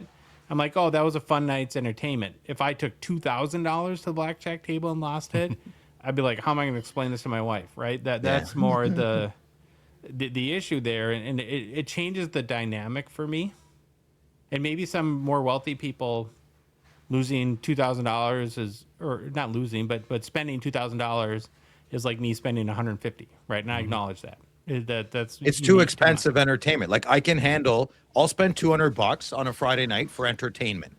That would be a Fleer Ultra box. I am not spending $280 plus tax for entertainment. I do not feel I would get $300 worth of entertainment value back. I'm not looking for the big card. I'm not. It's a nice bonus. Yeah. I genuinely, and my friends genuinely look at opening boxes of cards this way. It is not the norm. Yeah. And neither possibilities are about this box. It's not fun enough for $300, and you're not going to get a hit for $300. It's a double whammy. That's why this one stings, man. I don't know who this is for. This is for profit. This is like everything else. I'm not being naive, but this one's not checking either of those boxes. Yeah, because we knew it shouldn't be this expensive. Louis, I went to the counter. I called ahead. They put the boxes aside. I never even thought of it. I mean, I'm an idiot. Right. Yes, I didn't respect No, money you're there. not, because absolutely you're not, because there's no way any of us thought that it was going to be that much. And 5 bills for you guys? What is going on? Great. What is the ghost of Phil's office went to Louis. Yeah, but it's like 5. Someone's watching. Someone's like, okay, how's this working? Okay, the 500 didn't work.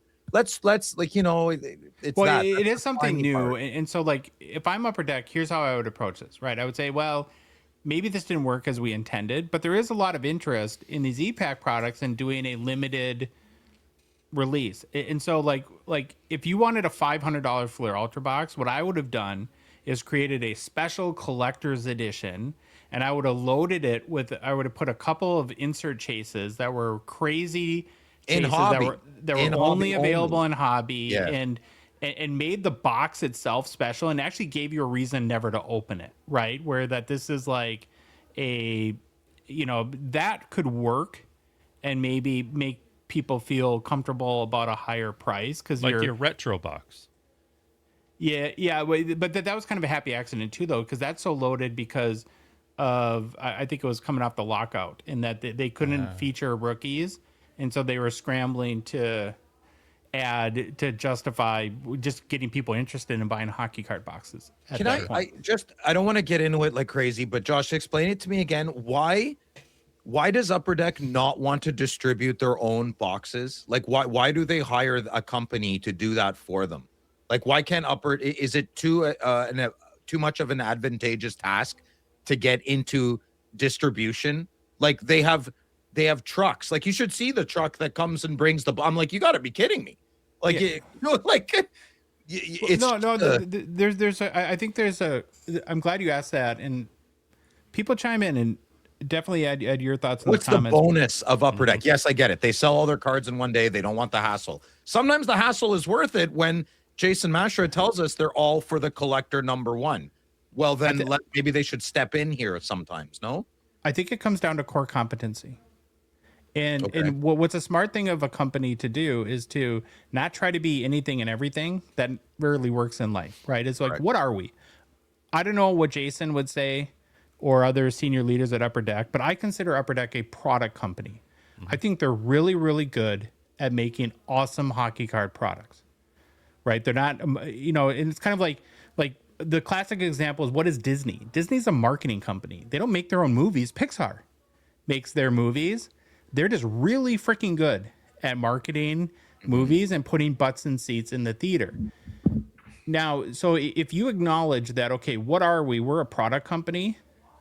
We're not a sales and logistics company where if you get rid of the distributors, now there's 2,000 hobby shops. We have to have relationships with those. We have to have a warehouse. We have to figure out who's getting what.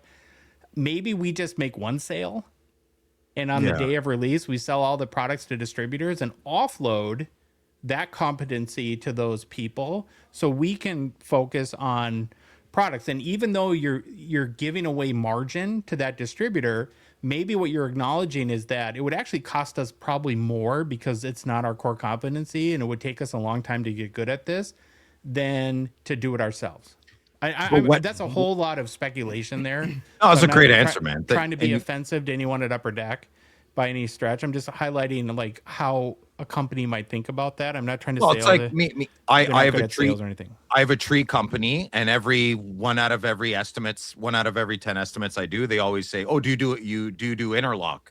I'm not. No, I stick to coniferous and deciduous vegetation. Or That's do you it. mow the lawn? Do you plant We don't flowers cut and grass. gardens? We do nothing. We're a specialty landscape company because I know I don't like deviating. I don't want to pretend to know something I don't know it.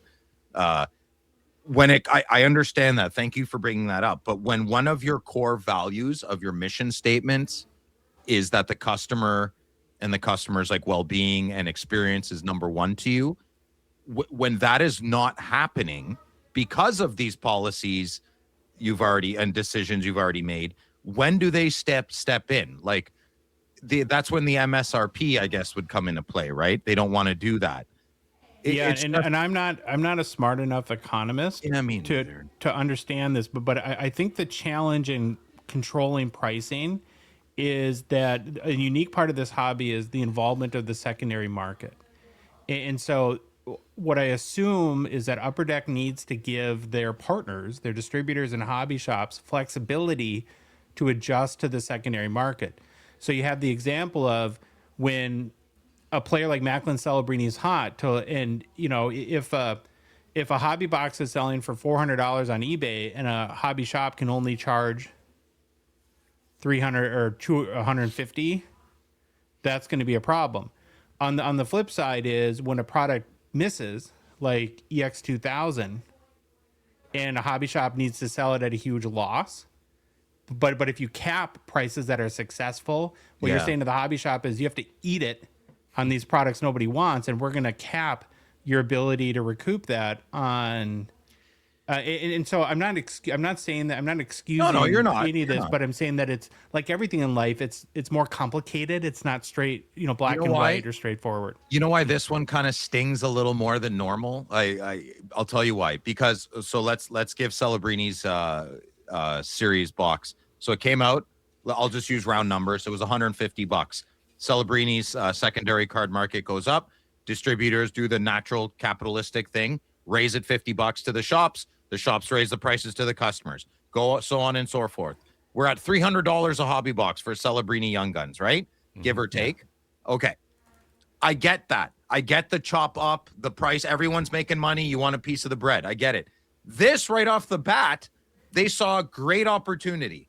That's like right off the bat, it was $500 American. Right off the bat. Well, okay. So the key question is who's they? American distributors. Yeah. Your American distributors right away put the price at $4.99 USD. Could you imagine an email leaked out where they bought that box for like $80, but they're trying like this marketing thing to? Could you imagine? Nothing would change or happen. Or it's the fear, and again, not an excuse. I'm not defending it, but it's we don't know how limited it is, and so because this has never happened or never come out before, if you're a distributor and you're like, well, how do we price this? Yeah, and it's like, well, we don't know what the demand will be like, and if our job is to maximize margin, which I'm assuming that's what they're tasked with, and it's like, well, if we underprice it and it's so limited it sells out, we can't just raise the price because it's gone.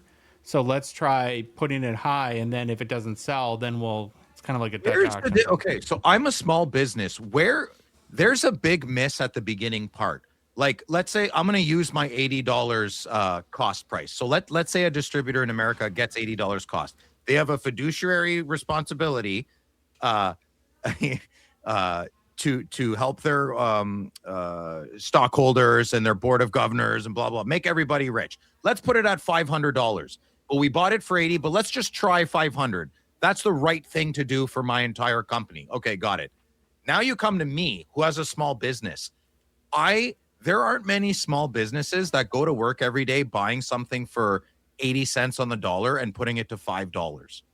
That's an insane way of thinking about business and your customers. I think though that depends on the industry. Like, what has a huge markup is clothes. Like, clothes are typically. So I'll give you an example. When I was in college, I worked at Hazeltine National Golf Club. I was a caddy master, and that's where the U.S. Payne Stewart won the U.S. Open, the PGA Championships. It's a big time golf course. In the pro shop, there was clothes that were sold. The markup was 2.5 times. The shirt cost them $50. They would sell it for like $200. So that's a pretty small mark. I mean, I worked at Best Buy, right? We could buy laptop bags for $4 and they were $99. Yeah, Monster cables, remember those? Yeah, except Monster cables, 30. Like, you could buy them for $1 and they were selling for like 180. Like, that's what I'm. So that disgusted me then. It did. As a 20-year-old Phil with just chaos in the brain, insane person, I was like, this is wrong. Like, there's capitalism and there's gouging. Okay. That's what I'm saying. I understand your point, but here's what I would tell you about that is that, and as a company, most companies' job is to make, the purpose of existence is to make money and to be profitable, right? And so they're going to try to make the most profit they can. But if you make, you should never, or I wouldn't recommend any company sacrifices the long term versus the short term. And so I think that that's the crux of what we're talking about here is that maybe in certain cases, like a distributor or whoever it is that sets the price for Flair Ultra, maybe that's a way to make a lot of profit over the next couple months. But you also then have to consider, well, what does that do to our business over the long term? Does that turn customers away from buying wax and say, I used to buy a couple boxes of wax a month, but now I'm just a singles collector? Because That's what I flipped on. I was teetering on the fence, and now I just fell over. Like here, I'll leave it with this. It really sucks knowing that that's the mindset of the people that present the prices of the things that make me really happy. Mm-hmm. It sucks. It sucks that now it's proof. It's proof that they're just. It's unfortunate. Okay. Well, let me ask you this: like, if the product comes out on e-Pack and is the typical Flair Ultra price, $100 and a couple bucks or whatever it is. Yeah. I mean, could this also be an isolated? Oh, for sure. Issue. We're talking about it. It's an isolated incident, but it's February 22nd, 2026. Oh no, I get that. My point there is, like, let's see how this plays out a little bit. But yeah, nobody likes what's happened this past week. But well, I know what you're saying. Let it play out, see what happens. The damage is done I've accepted it, but I've already seen what they've done. You're trying to get the biggest dollar out of something that makes me really happy. I know more about the product than probably the distributor does in its contents. And they're just like, man, let's see what we can get out of this. We're talking about distributor companies. We're not talking about Microsoft here, thousands of employees. These companies have like 18, 25 people, 30 people. Yeah, I have no idea. I've never even exactly. That's my point. It's like they might be bigger than that. I don't know. But maybe this will make more people e-Pack people. Yeah. Because if you're not, then you don't have to worry about all the different, places that these products go through and what their ability to add markup and margin. And this is therapy, talking it out. This is therapy. Like I'm not actually very upset. It's not going to ruined a little part of my day, but I've accepted it. And buying singles has always been the smartest play. So maybe this is a really good blessing in disguise. This just reaffirms how we should all collect, right? Yeah, the ecosystem though is dependent on people buying boxes and opening because they have to. True. And I in my heart of hearts, we're not like best friends with Jason yet, but I believe I believe that he and the company that they truly want the average collector to be able to open boxes. I believe that this conversation is not about Upper Deck wanting to screw over. No, it's confusing. If anything, it's more confusing. That's after speaking with Jason, it's more confusing. This happening. That's okay. And so my point there is that I think that we have to be open to, because this is not the 15th time that Upper Deck has tried a limited hobby release of an e-Pack product. Fair, the first I can remember, and maybe they're sitting, I'm not putting words in their mouth or thoughts in their minds, but maybe they're sitting there thinking, that kind of worked, but didn't really. We need to retool how we do this. So I think we need to give them grace and opportunity to do that. No, that's fair. And we always say, I always give kudos trying something different, right? And they tried something different. I wish they tried it with like EX2000, not Fleer. No offense to yours, but like we were all waiting for this, man. Come on. No, I know. This is our product. This is our gem, and not one of us bought one box. Like, let's really think about what happened here. Not one of us bought one box of our favorite set.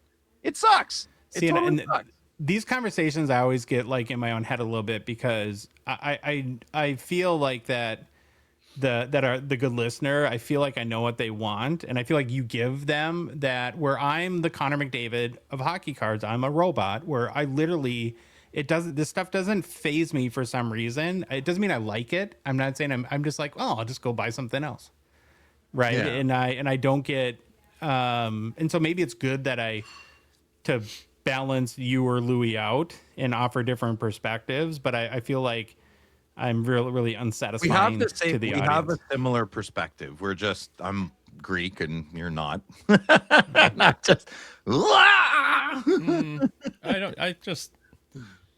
There's more, not more to it.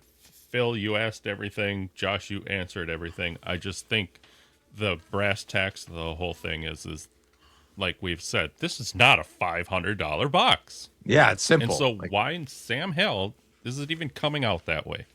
Well, trying. and But that's the fine. good thing about the secondary market is that we'll get that answer. Right. We'll either be I hope proven we do. wrong or proven right. Well, it better be proven right. Yeah, we know, dude. We're gonna get them for $80 in Toronto in April. Come on, man. Okay, We'll see. Okay. but I want one now. Yeah. Anyway, That's the. Yeah, I got you. Okay, Phil, you ready to mailbag? yes, and I'm gonna have to put my head bigger here on the camera. I'm sorry, because I gotta scooch up here. Okay, first question. Gongshow Mailbag. Okay, Mama 2021. Phil. Yes, hello. Last week you said you were a Bills fan. Have any big Bills cards? I am a very fair weather Bills fan. I love watching football. I was a Bills fan in the 90s when we lost 4 Super Bowls in a row. My son found football all by his lonesome. I didn't really introduce NFL to him at all. And he became a huge Bills fan. Pretty much since my son's been a teenager, I just kind of go Bills. But I'm a hockey baseball guy. I'm not a big football guy. But I love watching a good match on the television. All right, next question. Instagram. Justin27.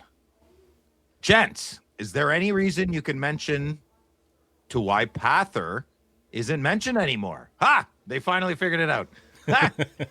They are the only company that offers 20-point holders but can't tell if anything happened to them. Thanks. Well, there's a Josh question. Well, Panther's a great company. Love Neville and love the people, and we like their products. And it just didn't work out. I mean, there's no. Yeah, they don't like us. Oh, they do. There's no juicy gossip. It's just that when it comes down to supporting our show and relationship like this, you have to have the same goals. And it's not about good goals, bad goals. Our goals are just different. All right. Next question. Ed Lister. Hey, Ed. Hey, Josh. With Dollar Box expanding its empire. I like the frame of that. I'll start over. Sorry, this is the first time I'm reading any of these. Okay. Hey, Josh. With Dollar Box expanding its empire, when will shows like Victoria, Trials of a New Collector, or Sylvan, Tales of a Car Dealer come to light? We could use a Gong Show episode 5 days a week. Oh, God, Ed, what are you saying right now? Another Josh question. Go ahead. Well, it's humbling that anyone like yourself, Ed, would want to have more of our content. And to not be disappointing, our focus is more on quality versus quantity at this point before we add more shows. Like, we're working really hard to push ourselves to get better, bigger, faster, stronger, and improve quality over quantity at this point. Times Louis, times Phil. Okay, next question. Tanner Raquette. With the rise in popularity, demand increasing, breakers hitting every big card and pricing surging, what is the strategy? And pricing surging, what is the strategy for the average fan collector?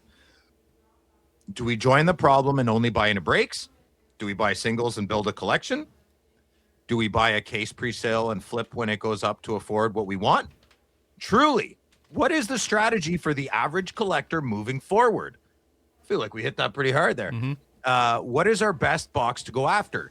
The glory days of $200 premier boxes are over. Louis, got anything on this one? Well, I wouldn't say join the problem and only buy into breaks. I think breaks are a problem. I think breaks are an easy in for somebody that doesn't want to spend a boatload of money on a box and then you either get nothing in the break or you could get nothing in your box, to be honest with you. I've been doing absolutely fine with just purchasing singles and building my collection that way, and I've been happy. I'm not a flipper, so I can't answer you there, bud, but the best box to go after, whatever you can afford and think you'll be happy with. Can we also acknowledge, though, that we all tend, myself included, to become prisoners of the moment a little bit? Yeah. Like Macklin 24-25 products are insane right now. For a whole year, they were really cheap. Mm-hmm. Right. And so, I mean, average, I think like a legitimate sort of comeback to anyone that complains about 24-25 prices and the Macklin Celebrini chases. Well, you could have chased the heck out of them last year for a third of probably what it costs today. And this is what happens when it gets popular. And so we're in this moment where this maybe transcendent player is lighting it up and it's making things expensive. But next year, if the rookie class is a little weaker, well, because we saw after the Bedard hype that the prices came back down. Yeah, there's no problem. So that I have a problem with that series too. When I went to the shop, I don't know if anyone, I mean, if you listen to the Gong Show regularly, I'm sorry, you're going to hear this story again. A couple of weeks ago, I had an itch to scratch. I wanted to buy a box, and I went to go buy a box. And when he rung it up at the till, it was like 300 plus tax. I was like, whoa, what's going on? Oh, Celebrini's. And I'm like, oh, that's right. I have full acceptance, and I get that. Like the box goes up in price. That's fine. I mean, that sucks, but that's fine, right? Supply demand. I get that. When you come out of the gate, like Bedard's rookie year or this Fleer, that's what I have problems with. When you change the norm and it's very transparent, you're like, nah, we're going to make a lot of money off you guys because you really want this. It's like, well, can't you wait to see if we really want this? Then you can make the money off us. I mean, they're both kind of crappy, but one makes a lot more sense in my mind. Yeah, my point is just that who knows if the floor has been raised a little bit. I think you can acknowledge that always happens to some degree, but that boxes go up and they come down, and it's just like, we can't have our cake and eat it too. If I have a Kirill Kaprizov collection and he's happy and he scores 100 goals next year, and the value of my collection skyrockets, I can't be mad then that 2020 products go up too. But that would make sense. Yeah. It's a linear progression, right? Okay, next Fair. question. Swifto Jr. Oh, come on. Ugh. Hey, lads and lass. Not a question, but feedback from someone who came into hockey cards from the other sports.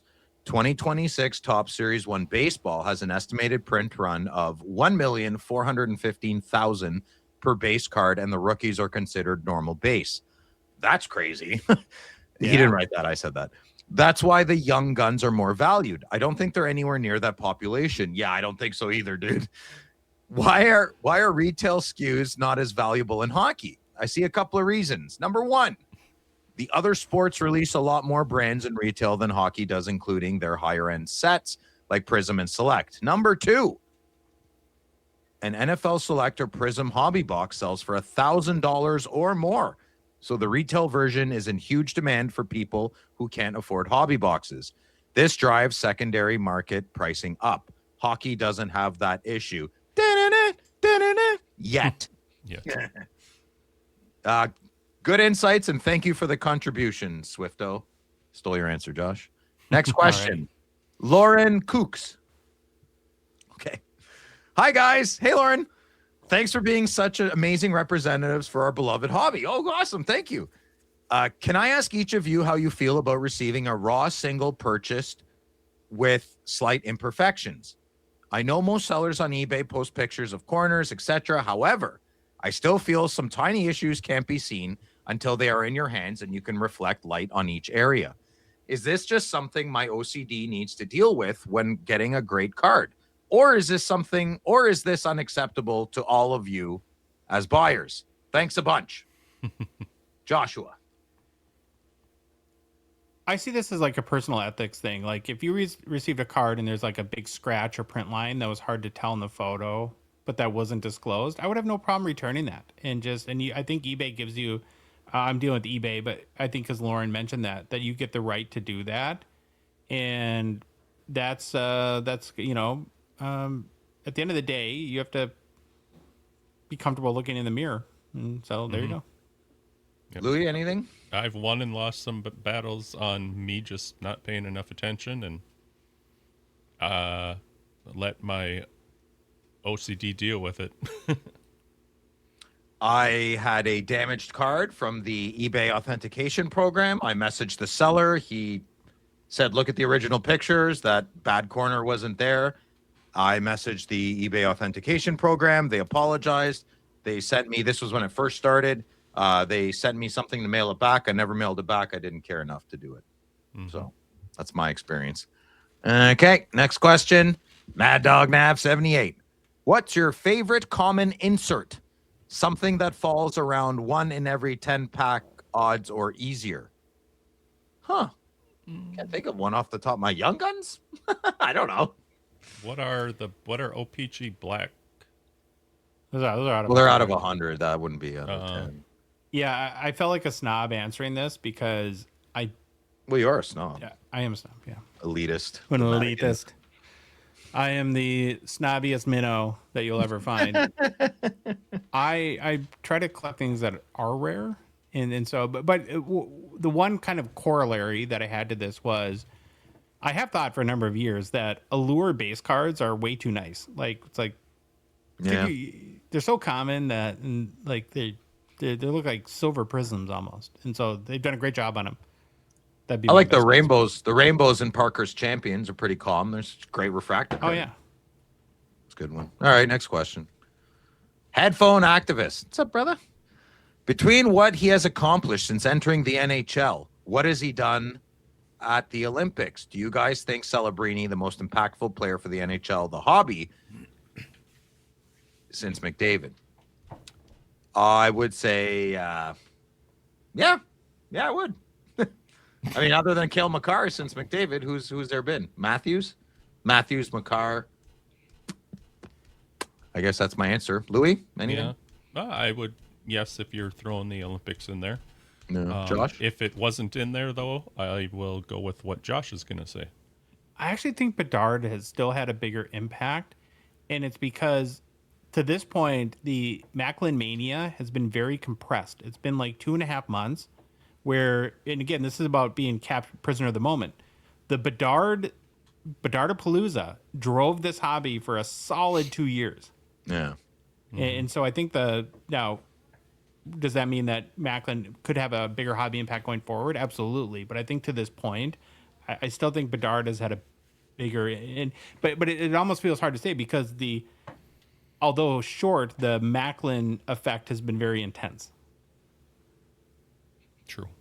Okay, next question. Vegas collector. Who? What happens to the physical cards that get combined on e-pack? Man, this is like the 10th time you've asked this question. It takes 15 Young Guns to make a speckled rainbow Celebrini. But where do they end up? In the void. They end up in the void. I don't know. Josh, what do you think? I was told that they're destroyed. Yeah, sure they are. Destroyed on eBay 10 years later. Next question. Minnesota Sports Card Junkie. Why? You didn't say it. I'm not, because I know who it is. Why is Loud Phil so upset with Handsome Josh in the lead in the video for their weekly top sales video? What? Oh, firing a puck at the cherub-like persona should be labeled a hate crime. Well, I don't believe in hate crimes, first of all. Let's get that right out there. Josh does, though, if you haven't been able to tell.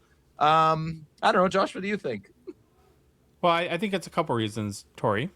Thank you for your question. I think Phil, first of all, is intimidated by my good looks, and it's a reflection of his lack of self-esteem. And then I also think he's deep down secretly in love with me. Yeah. I just like committing hate crimes, and the thought police get me all the time. All right, next question. Get out of here, Tori. See you at the expo. All right, Instagram. Quack Pack Trading Co. That is awesome. Let's say it again. Quack Pack Trading Company. Sorry if this has been asked. Oh, it's okay. Vegas asks the same questions all the time. Sorry if this has been asked. But what are your thoughts on e-pack variations? I'll go first. They are awesome. I am a big fan of e-pack variations. I do not know how to do them or combine them, nor have I ever bought an e-pack pack. No, that's not true. I bought a box with Josh once. But I like buying them off of ComC. And I think they're great. And I really like them. And I wish they would be more in hobby boxes because some of the designs are spectacular. Louis, any thoughts on that? Exactly what you said. Joshua, next. I think some are very cool. The one caution I would have for people that are like value focused, as in what is the value of my cards, is that they typically in most cases don't have the same secondary market value that more pack pulled cards do. So you'll see like e-pack variations that are maybe have low serial numbers, and don't just assume that like maybe that it's gonna be worth more just because the card has to have cachet. Good answers, boys. Catch Next it. question, Instagram. Let's go Blues Cards. I've watched every show since last June. I'm sorry. And my son and I enjoy singing the Here Comes California Dave song. Oh, that's good. Yeah, that's good. Do Great you on. think that was part of like a sentence he got? Here Comes California Dave? No, he's watched every show since last June. Like you know how people get sentenced to community service. Or, Oh, yeah. It was part of his rehab. Yeah. yeah. Okay. Our favorite joke has been when you guys said you think the Blues would trade Robert Thomas straight up for Casper Ballstad? Who's Casper I think he's Ballstad? taking a dig at Jesper Wallstead. I'm trying to see if I said Oh. straight up. I don't know Okay, if I did. gotcha. Okay, so I didn't get that. Sorry. And maybe even throw in Binnington too. Ha! Phil, can you set them straight on this fantasy? Yeah, my friends are knuckleheads. Long live Binnington. Well, your timing's not the best right now. More importantly, I was not aware ComC offered prices cheaper than eBay on the same cards. Thank you for pointing that out recently. That would have been Josh. Thank you. Careful on the shipping there. Good luck. Maybe a segment someday on other ComC tips and tricks. Love you guys long time. I love you too, brother. And I have a very rage thing with ComC right now. I have a 1-of-1 Brady Kachuk PMG. They didn't send it to me. I'm one they can't even find it. Really? It's a nightmare dealing with that company. Man, oh man, if I had money, can Upper Deck just buy them, or eBay? eBay is way too much invested with them not to buy them. Somebody buy them. Anyways, Josh, what do you think? Well, a ComC type segment would be perfect for Hockey Cards 101. And actually, it was good timing. Let's go Blues Cards. And I'm actually planning to resurrect 101 because we hear often from new collectors actually that they go back and listen to those old episodes. And I've actually 2 days ago got PSA's Brad Hartland, friend of the show, to agree to do a 101 with us on grading.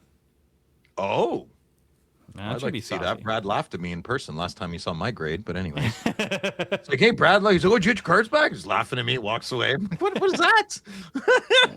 I'm watching you, Heartland. All right, next question. Oh, maybe we can go back out to dinner. That was one of the best dinners I've ever had, when we went out at the expo. Yeah. Wherever he took Brad's us. a beauty. Yeah, He's a good guy. $15,000 dinner. But anyways, okay, next question. Kevin B. Smith. Hey, boys. We're only into February this year, pronounced February, and already have had a few 25-26 product releases. Which upcoming products are you most looking forward to being released? And will you buy boxes or wait for singles? I think we kind of answered that already there, Kevin. Cheers, and thanks for everything. I think I answered, you know how I feel by now with all my whining and bitching. Louis, probably the same. Josh has more to say. I'm really looking forward to Fleer Flare. Fifth flavor. And then I always love metal because I'm an insert guy, and they always have some kind of really cool. And so I'm looking forward to that release. Next question. Discord. Gunther Cards 96. Welcome, Gunther. It's a great name. Yeah. Hey, y'all. What's up, buddy? Looking at the checklist for Series 2, and it looks really nice. Oh, that's good. Josh designed that on hockeychecklist.com. See if it's in here. Of all the inserts in the set, which one are you looking forward to the most? I can't wait to see Fanimation and Canvas. I'll go first. I'm also very excited to see Fanimation, but I'm so scared because sometimes it's either awesome or it's not awesome. So yeah. And also Gunther Cards, feel free to look at my last video. The Sidney Crosby Fanimation's in there for you. Not for you, for me. Well, the Fanimation will be the same as it was in Series 1 because remember, it's a 2-year thing. Oh, that's right. So so I'm making a murderer one.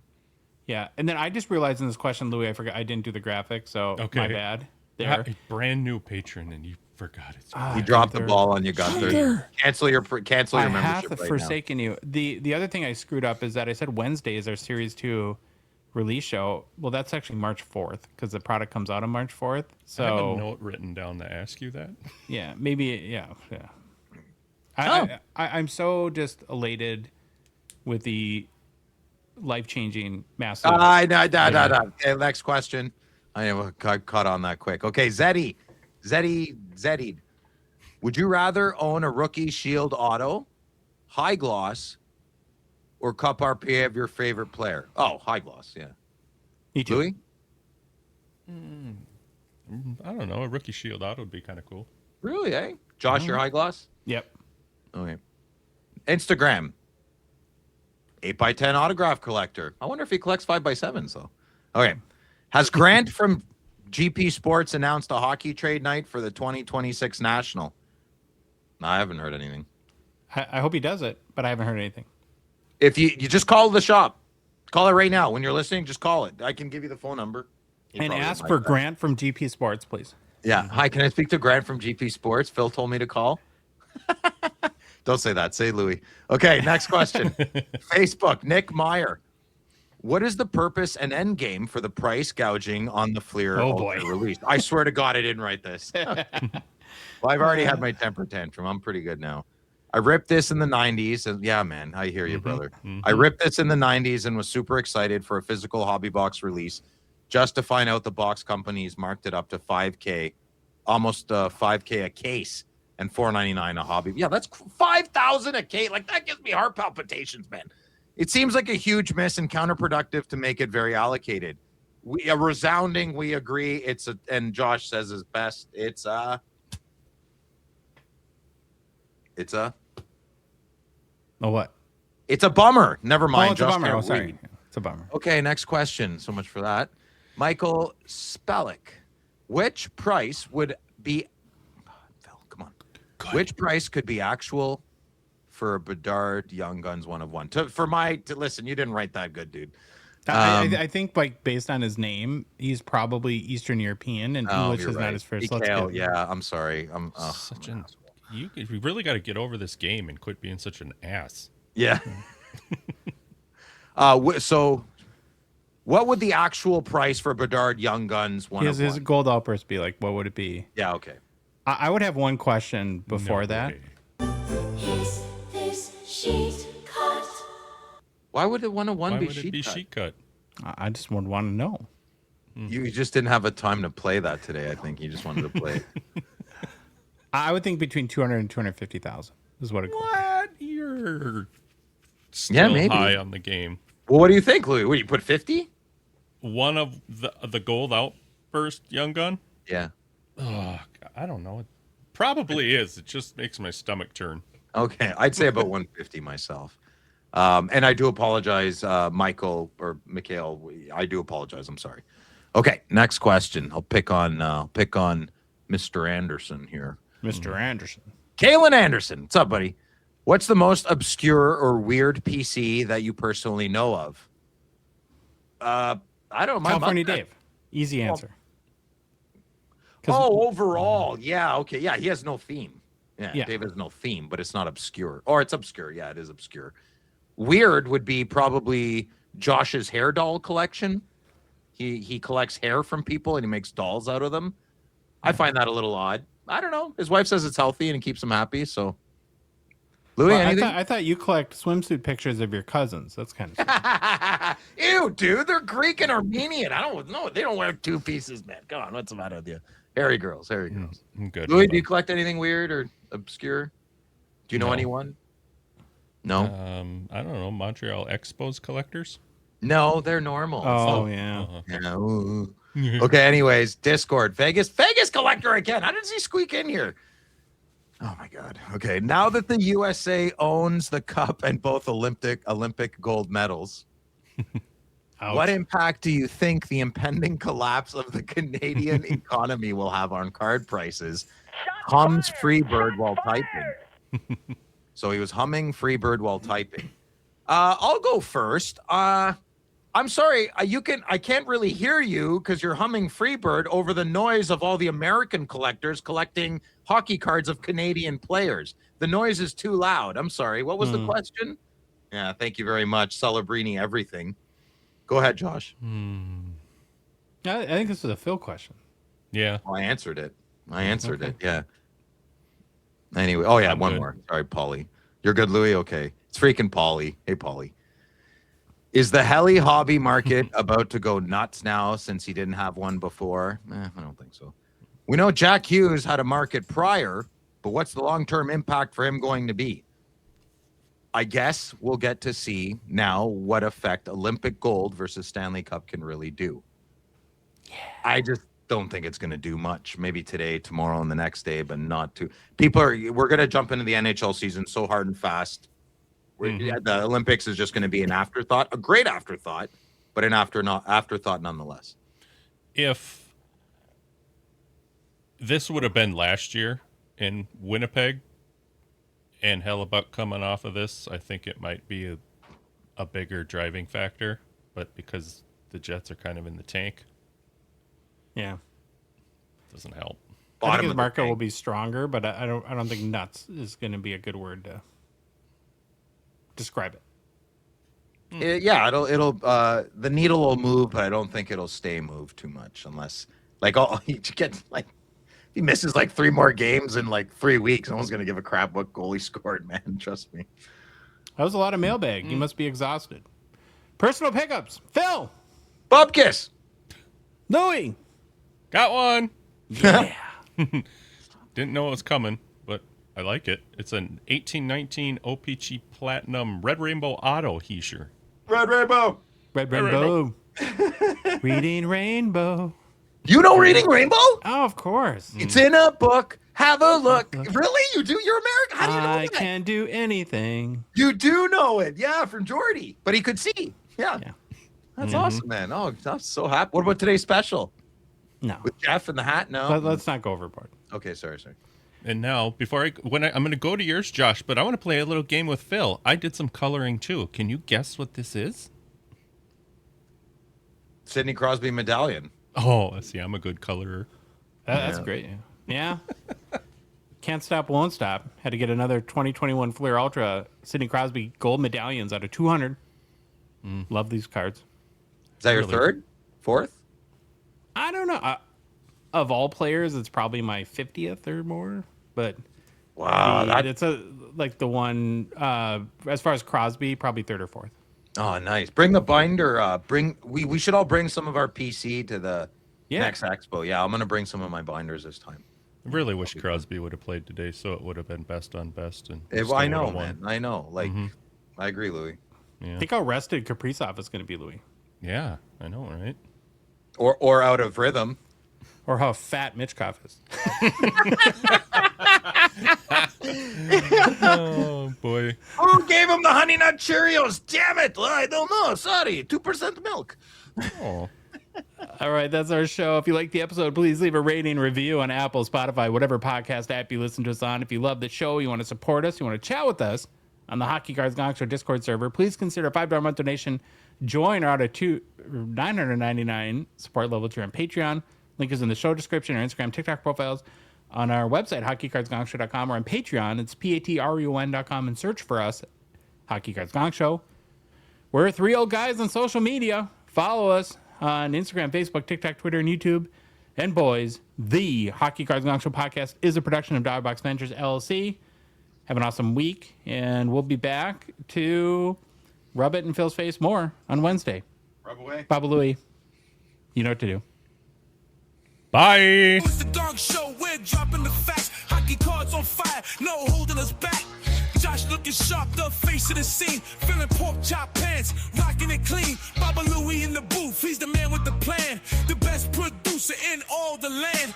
Gong Show Nation, let's hit the flow. It's the Hockey Cards Gong Show, let's go, let's go. Wanna say them in the show. So Wayne Gretzky on steroids? Ah, this is bad.